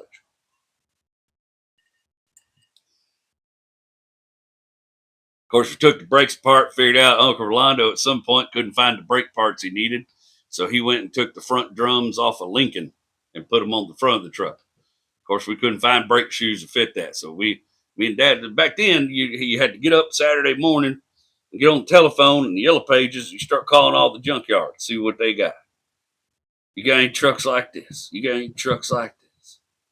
And me and Dad had figured out back then the good one was Pickett Park on Wallaceville and 610. And that was a little bit of a journey from, that was a little bit of gas on the journey. Me and Dad get up early Saturday morning, go over to Pickett Park, Wallaceville Road. And they had a bunch of them old bunk side Ford trucks, and we'd rob all the parts off of them we could. We went out there and found a set of drums, the right set of drums, and the backing pads and all that shit we needed. And we rebuilt them brakes. And well, after that, them old brakes was fine. We rebuilt them back brakes. We had to rebuild everything on that truck. And it's about time on, everybody raced on Westheimers. That's where you want to go hang out on Saturday night. Me and Amy, boy, we get in the truck. We go out on Saturday night and hot ride up and down Westheimer, hang out in the parking lots with our friends. Talk to people on CB radio. One of the dumb things I did with Amy one time was because of a story my dad told me about. My dad told me this story about this thing he used to do to girls in high school that he thought was really clever. It sounded genius to me. Dad, when he was in high school, he had this GTX. He took that side passenger visor and he greased it up real good so it would flop up and down real easy. And he took a little toy plastic snake, put it up on that visor. He'd whop that thing into second gear. That visor would flip down. That snake would drop down that girl's lap. She'd squeal, get all excited. Somehow that worked out to a good time for him. He didn't explain the rest of it to me. Me and Amy was at a stalemate. We was just kissing, and a young teenage boy wants a girl to. We were all trying to get to that next level. I touched the boob a couple times. I was pretty excited about that. I was hoping to touch it a couple more times. Boy, I cleaned up that visor, greased it up real good. It flopped down. Went over to the Walmart, got myself a little toy snake, put it up on there. Picked up old Amy. Got it out on Westheimer. First gear. Blah! Second gear. Blah! And that snake flopped off in her lap and she nearly beat me to death. Apparently, when she was a kid, they had found a snake in her bed or some shit when they lived out in the sticks. And she was terrified of snakes. Didn't get me anywhere close to what I was trying to get to. And in fact, I think she almost broke up with me that night over that damn snake. She was so pissed at me. Why would you think I would like that? That's the stupidest thing I've ever heard of.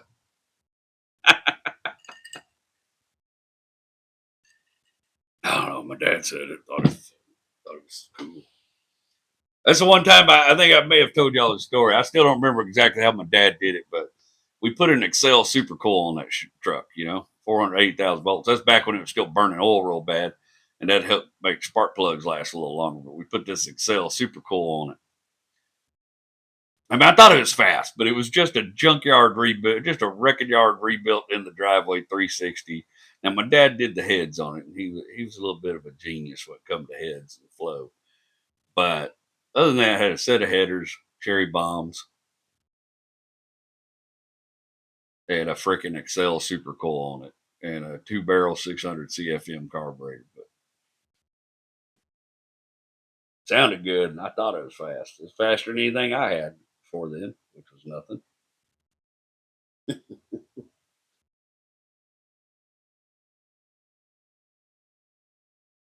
My dad always tells a story about me. One morning I left to go to school and I forgot my lunch or my lunch money or something. Dad realized that he's going to follow me to school, and he said he was following me down A-Leaf Clodine. I got almost where the school was, and right across from school there was this big old field where my friends like driving their trucks around. And he saw me cut off the road and shoot off through that field, start bouncing through that field, doing donuts in my truck and everything else. He said he sat over at the school parking lot and watched me, and then I got done. I remember pulling into that parking lot and seeing my dad's car and wondering how much he had seen of what I'd just done. And he's just, you forgot your lunch money, boy. Old man called me red-handed. I've heard him tell the story many a time now, and his version's way better than mine. Maybe one day I'll get him to tell it for y'all.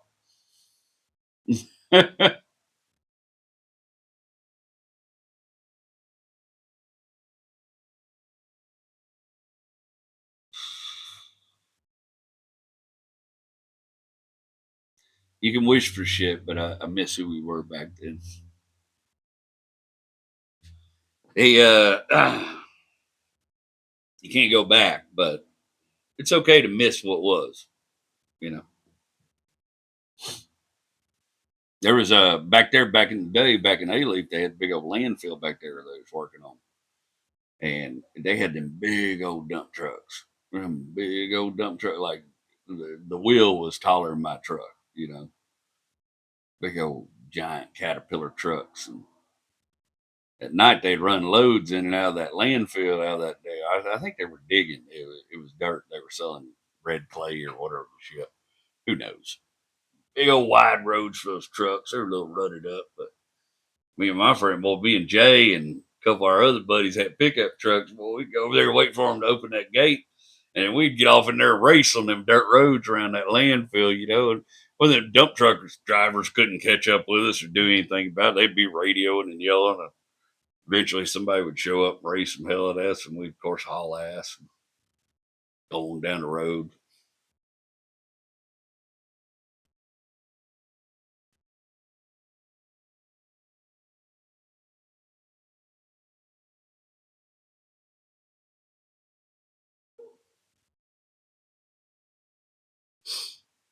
Remember my buddy Wade told me one time, well, my good buddy Wade Paulus, man, we hadn't talked in many years. I think he's out in Waco. I had a couple good friends there. I had a friend named Kevin Conley and a friend named Wade Paulus. And we were all just, I hung out with the rejects. I hung out with the misfits. I didn't fit in with the country kids. I didn't fit in with the rock and roll kids, but I fit right in with the rejects and the misfits. And yeah, I told you a bunch of my friends all went to the military, you know, our senior year. And that's Kevin Conley. All he ever wanted to do was be an Army Ranger. He went off the Army just as soon as they'd let him. And I ain't never seen Kevin again. I know. I hope he's out there somewhere living his best life, having a good time. Because I always liked Kevin. Kevin was kind of a short dude, but he was a fighter and he was a stand-up dude. He was a good friend. Wade, I know he went and had a successful military career.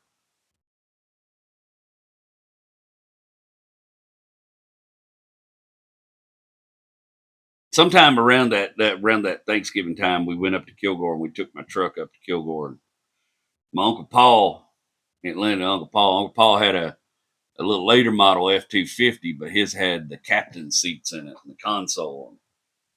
He really liked the bench seat in my Ford truck, and I really liked them and he talked me into trading with him. And we pulled my truck down to his shop and we switched them seats out. He made me all kind of special mounts and stuff out of wood to mount them seats in my truck. I was so excited, boy. I had them captain's chairs and that nice them bucket seats and that nice console, boy. I thought I was woo shitting and tall cotton, boy. I got back. Amy is mad as hell at me. I don't like these seats. I can't sit next to you no more. And that's when I realized the fallacy that is bucket seats. Bucket seats are a lie. Don't fall for it. Go bench every time, baby. If it ain't a bench seat, it ain't even a pickup truck. Who gives a shit? Consoles, all they do is separate you from the girl that wants to be up on you. Bench seats are the truth. Worst mistake ever made with that truck. And I was kind of in between jobs that was before I started working at AutoZone and shit, and they were hiring at the guys selling Christmas trees at the Kmart on Highway 6 were hiring. They wanted people to flock trees, and I got in so much trouble in BICA class because we did this thing where we had to go around and say what our job was, and I was just, you know, being me. I didn't realize I was a comic yet, and they got Mr. Blaine got to me, and I was like, Yeah, I'm Jerry Wayne and I flock trees. And the class fell out and Mr. Bland's like, come to my office. But I really was flocking trees, you know. I worked up there when they sold the Christmas trees and I'd load Christmas trees up on, yeah, made good money in tips. I was killing it. In fact, I got my buddy a job over there. He got fired right away because he was an idiot. But I was killing this husband and wife team that was selling them Christmas trees. That was their gig, and they liked me, boy. I'd load trees up, and customers like I was a sweet little kid. And one customers just tipped the piss out of me. I was making some money. That's when me and Dad decided that we was going to do an upgrade on the truck. We was going to put power steering in it.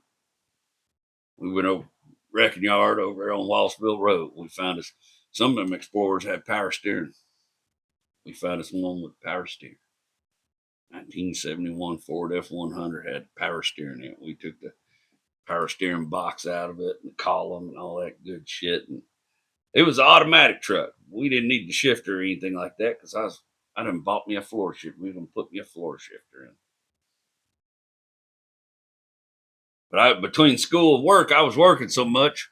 My dad, I'll never forget, my dad ended up, he didn't want to wait around. He ended up finishing the power steering for me. And they brought it up to me at work. And boy, after driving that truck a year without no power steering, boy, shit, you couldn't tell me nothing. Now I was a one-handed driver.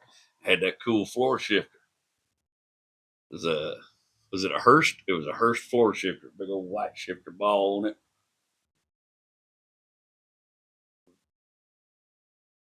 Driving that around, and problem was I kept killing clutches in that Saginaw. You know, I was a clutch killer, buddy. I was doing all them burnouts. Boy, you ruined clutches doing them burnouts. And so I think what we need to do, I think we need to swap it over to automatic. All right, then. One day, me and Dad go shopping, boy. We go hitting up wrecking yards, and we find a C6 out of a wrecker truck. It was a Ford wrecker, a C6 that would bolt up to that FE block. We took it home. My dad was pretty good with the C series transmissions. He had rebuilt a bunch of them, so he went through that C6 right there in the garage. Checked the bands, all that good shit. Got that thing. It was in pretty good shape. He felt good about it. He went through the valve body and everything. We was getting ready to install that C6 in the truck. We pulled the old transmission, cleared everything, figured out everything we needed to change about the mounting and stuff. Really wasn't a whole lot. Things are just simpler back then. You didn't have to change a computer or any of that kind of shit. You just had to find yourself a shift linkage and set it up and flex plate and torque converter, all that good stuff. I had enough money to get me a new torque converter for it. Went and bought a new torque converter. It's a little bit of stall, not crazy. And that C6 had a little shift kit in it.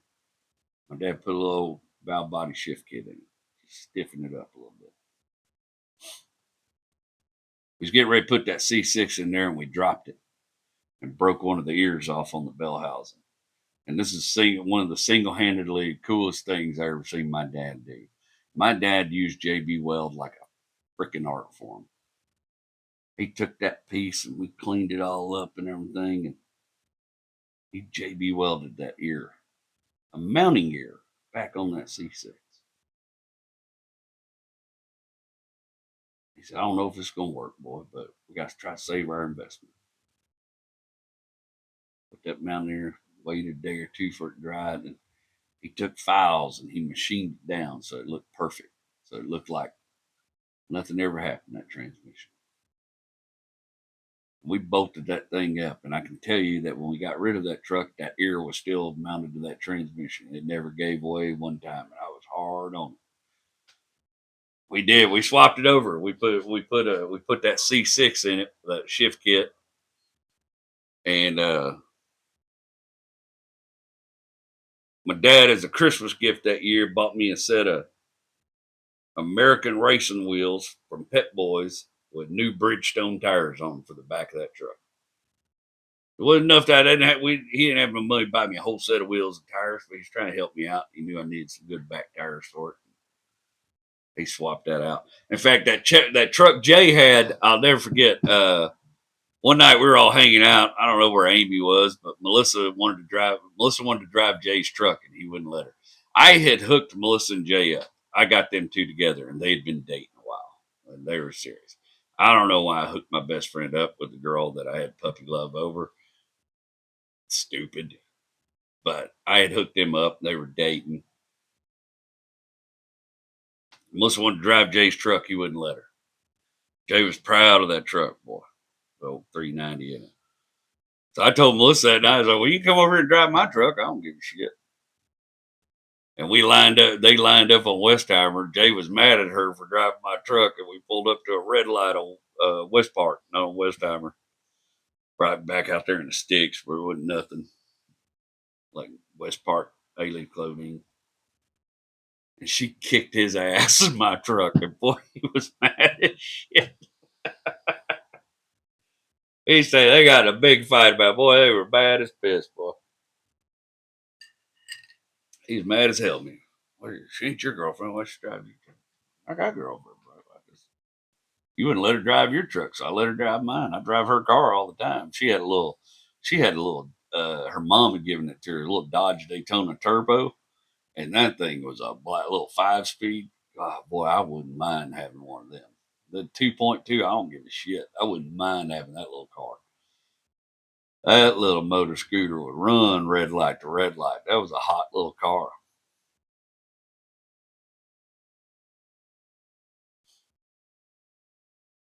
Things go on, life. This is all my junior year of high school.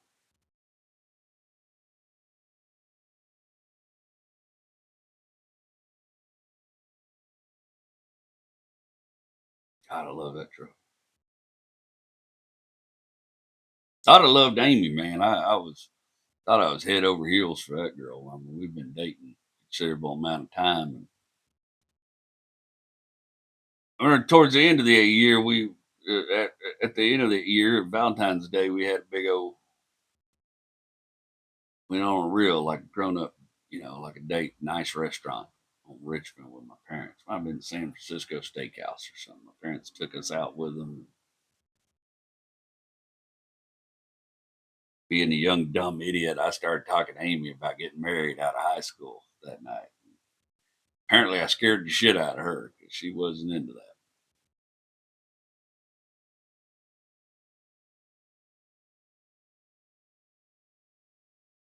It was just a few like a week or two after that. I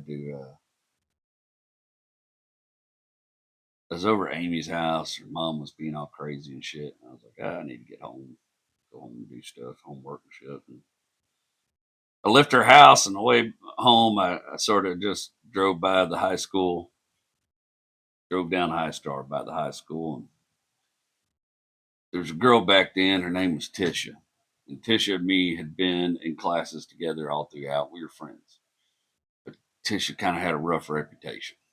She was I don't know who she was. She never did anything to me or tried to, but she had a bit of a reputation as a promiscuous girl. I'm not here to speak ill of Tisha. I think she died a few years after high school. And she was always nice to me. She was always my friend. But we had known each other for a long time. And I asked her if she needed a ride home. She was waiting on a ride. And she's like, yeah, I don't think my ride's showing up. And she lived right there in the neighborhood by the school. So I picked her up, gave her a ride home. Well, there's this guy back then named Trey who was deeply in love with my girlfriend. He was a big old dork. His name was Trey. Everybody called him Troll. He looked like he was 30 years old in high school, but boy, he had a bad crush on Amy. He had a crush on Amy for a long time. He saw me give Tisha a ride home. He couldn't wait to go tell Amy. He saw me driving Tisha around. Next day at school, Amy writes me a big long letter. I get to class and read it. Amy's breaking up with me, and she's telling me it's all about Tisha. Now, I found out years later that it really had everything to do with me scaring the shit out of her, talking about getting married out of high school and all that kind of stuff. It didn't have shit all to do with Tisha because she knew I wasn't. I'm just not that kind of guy. I've never been that kind of guy. I'm not that kind of guy. I've only made one mistake ever really like that, and I regretted it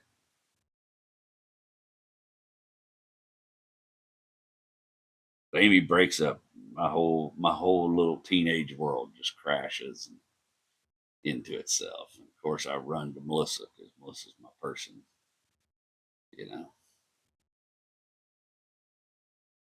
Jay don't like that I'm hanging out with Melissa again all of a sudden. They're dating.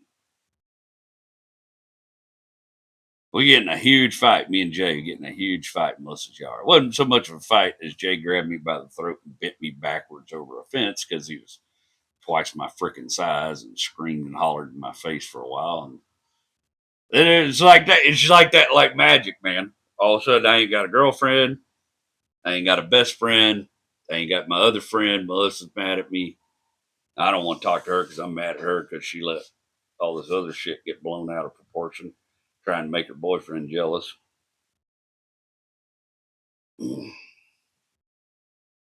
Y'all know that story. That's, you know, it's right before senior year.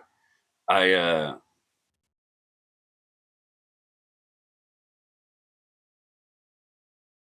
but the real into it was I went over to Amy's house, tried to talk to her one day, and we didn't have a very good relationship. When I left her apartment complex, I hit that old truck and floored it coming down Kirkwood.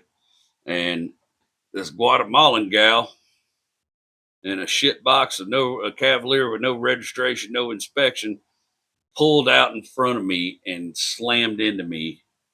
And I went off to the side and I went through the gas station parking lot, hit a gas pump. Didn't, I got the truck stopped by that, but went through their fence, did a bunch of damage to the truck, tore her car up. Of course, the cop gets here, wants to blame it on me because I'm a kid and all that kind of shit.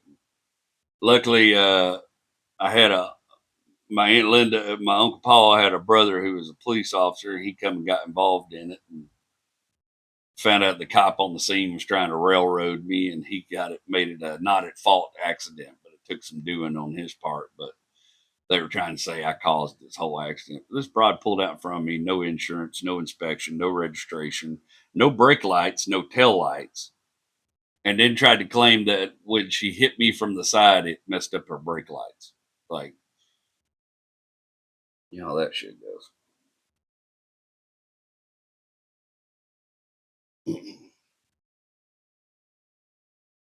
My dad let the insurance total the truck out. And I always thought it's because the truck was too damaged, but he told me years later. He said, "Boy, I went over there to check out that truck when they had it in the salvage yard." And he said, "Honestly, I saw how much rubber was burned off them back tires already. And I thought the best thing I can do is get my kid out of this truck before he gets somebody killed." And you know what? As a dad now, I can't even be mad at him about that. I was mad as hell at him about it back then. As a dad of a burgeoning teenager that's about to be driving, I 100% understand the old man's decision. I ain't even mad. It's probably a good call. And then I had, I told you I was having to make up all the school I screwed up. So now I'm going to summer school. No car, no girlfriend. Had it all. My buddy Wade was like, "You're an American dream. You got a job and you're doing good in school. You got this cool pickup, a hot rod pickup, and you got the girlfriend. You got it all." And then one day I just lost it all, like within a week. My friends, everything.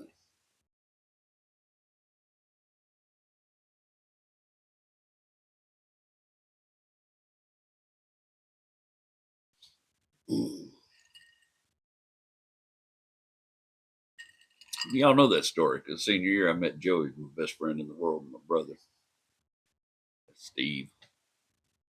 Learned how to have a good time again. Got my El Camino. Life went on. But boy, you think it's all ending. That's where we're going to wrap it up today. Let's do some testimonials, if you will. If you will.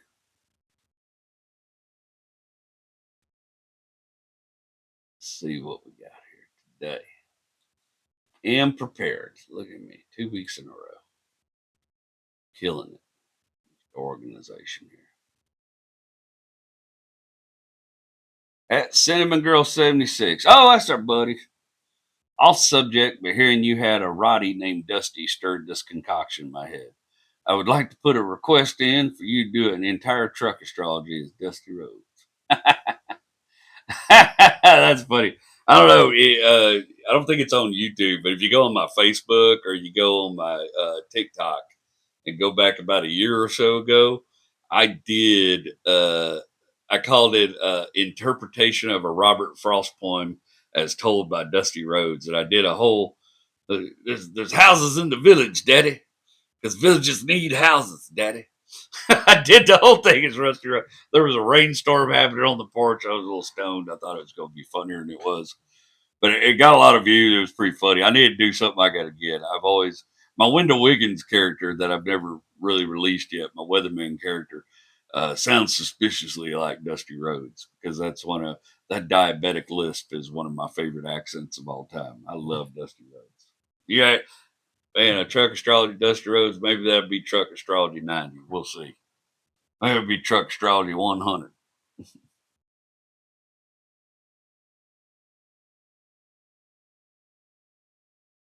At David Steele 53. I don't have the words. I wish I did. I believe sometimes a man just needs to talk to free his mind. Tonight, I keep your podcast playing in the background, following every word. Nothing seems right in my world at the moment, despite my best efforts. I don't know. Maybe I have all the blessings a man needs, but listening to you tonight, it was nice for a short while not to feel so alone, even in rooms full of people. I'm no stranger to the types of demons that can destroy a man's mind from the inside out. If you ever wanted a story about the kinds of places that lock the elevator doors behind you, I could probably paint that picture for you.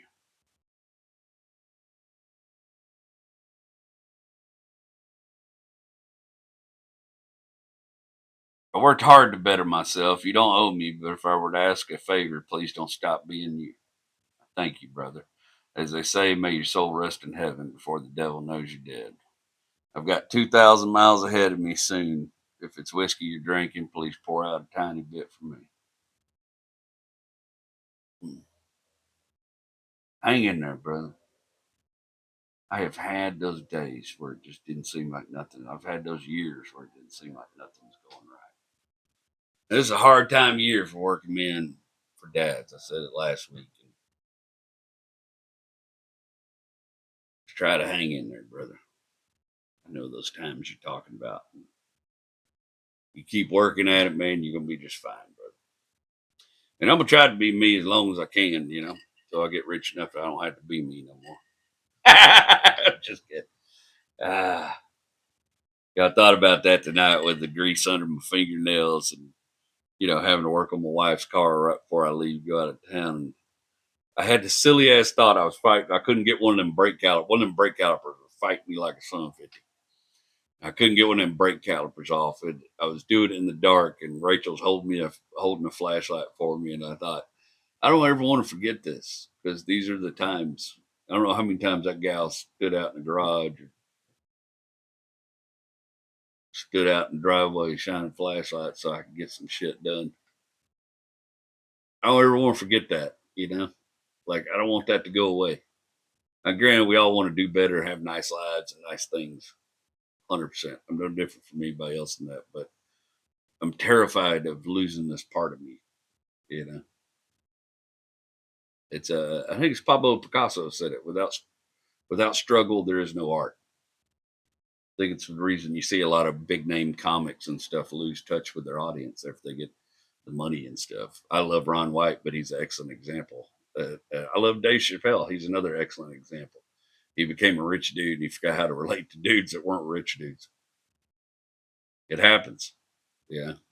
A lot of the big names, you watch them, they hit that big lick and all of a sudden they forget how to relate to people because they're not having to do it no more. I don't ever want to forget these nights like tonight, like nights tonight, like where I got to work on my car and her car to get us through. Used to be a lot more of them. There's a few less of them now.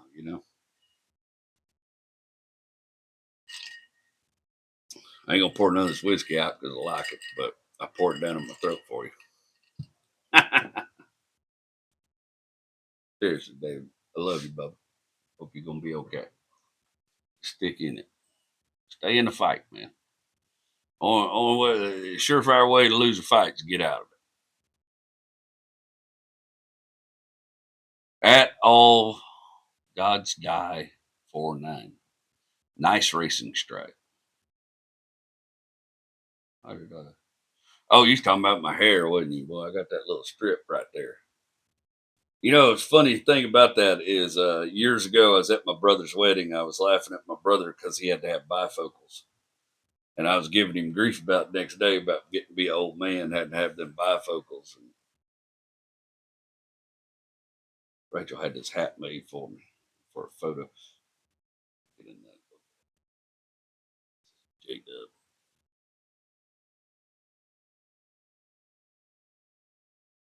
Yeah, years ago, I was at my brother's wedding. I was giving him shit about bifocals, and his dad, Mike, said something about, "Oh, I see that gray hair you got on your head." And I was like, "What the shit are you talking about? That's blonde."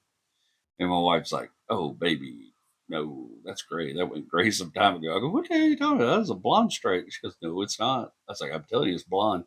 She had to take me outside. This is how in denial I was.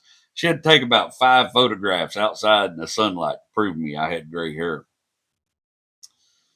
Boy, I wasn't happy about it. I'm okay with it now. Nowadays, I got a lot more gray in my muzzle. You want to go to the real secret room? Oh, I got a lot of gray in my muzzle these days. I'm okay with it. It was all earned. All right, let's get back. Let's wrap this thing up. Get out of here, guys. So indulgent sharing your Sundays with me.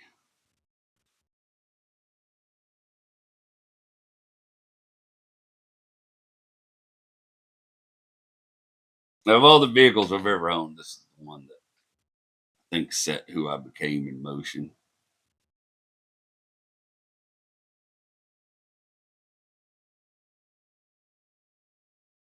These are the these are the memories of my dad I can't turn off even when I was wasting time being angry at him for shit. These are the memories I can't turn off of him. This is him, Credence Clearwater, holding a wrench and dancing in the garage. It's him yelling at me to go find this tool and that tool, and why could I hold the daggum flashlight like a normal human being? You shining my light, shine a light in my face. What the hell wrong with you? This is me learning how to appreciate skills. I will unabashedly admit bump sides are still they're my favorite. They thrill and they make me smile when I see them. I have a hard time doing truck astrology on bump sides because I don't want shit on that truck. Like, but I got to. That's part of the job, being funny. You got to be fair. I always love what guys talk about. You'll see every once in a while in the comments. Oh, he's a Chevy guy. Oh, he's a Ford guy. Oh, he's a Dodge guy because their little small minds can't comprehend a dude that loves it all. I really love it all, but then bump sides is my favorite. You know, when you first get your first batch of freedoms, when you learn the music you like, and I was listening to Scarface and Ghetto Boys and Charlie Daniels Band and Leonard Skinner. And I was exploring the music that would become my loves and love the '90s country and Garth Brooks and Mark Chestnut. I don't know how to get her off my mind. Yeah, these are the times, man. That was me and Amy's favorite dates going to Houston Rodeo. I seen Alan Jackson. I seen them all, man.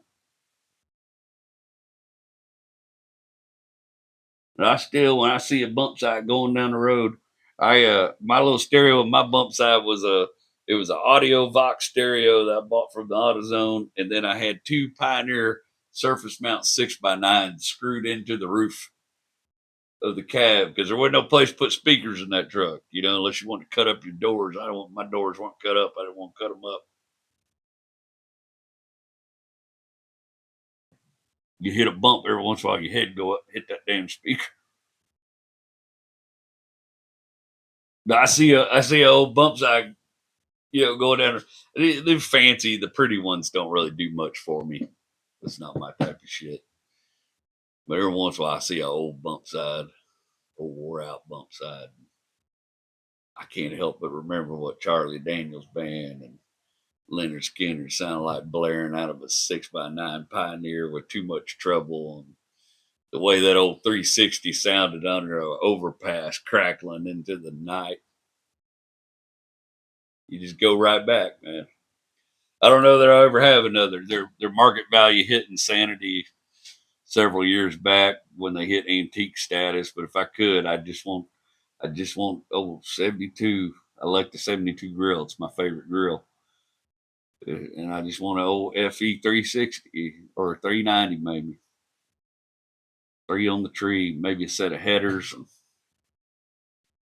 set of cherry bombs, and a Holly 650. You know, nothing crazy. Good stereo.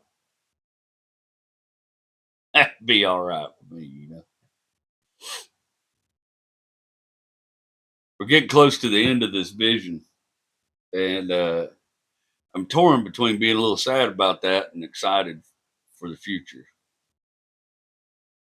I can promise you, you guys have shown me what I'm really capable of outside of telling jokes for years and making short content. Going forward, most of my art will stem from the moments we've had on this podcast.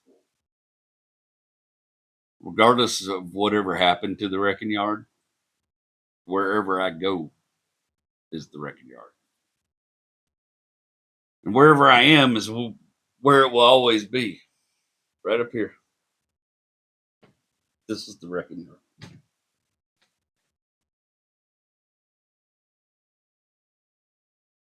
You see a young fellow driving a pickup that's a little too loud, you know he thinks it's faster than it is.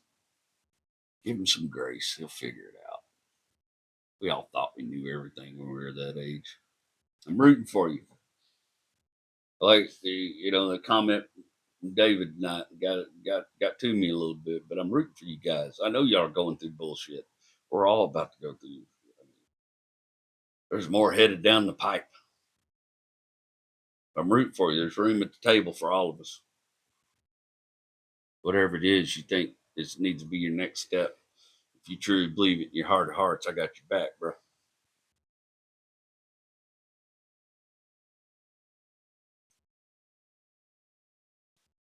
I tell y'all every week that I appreciate you. I thank you for sharing your Sunday with me. But I really mean that because there's no more precious gift than you can give anybody other than your time. You guys have given me a lot of your time, and I'm going to continue to honor that.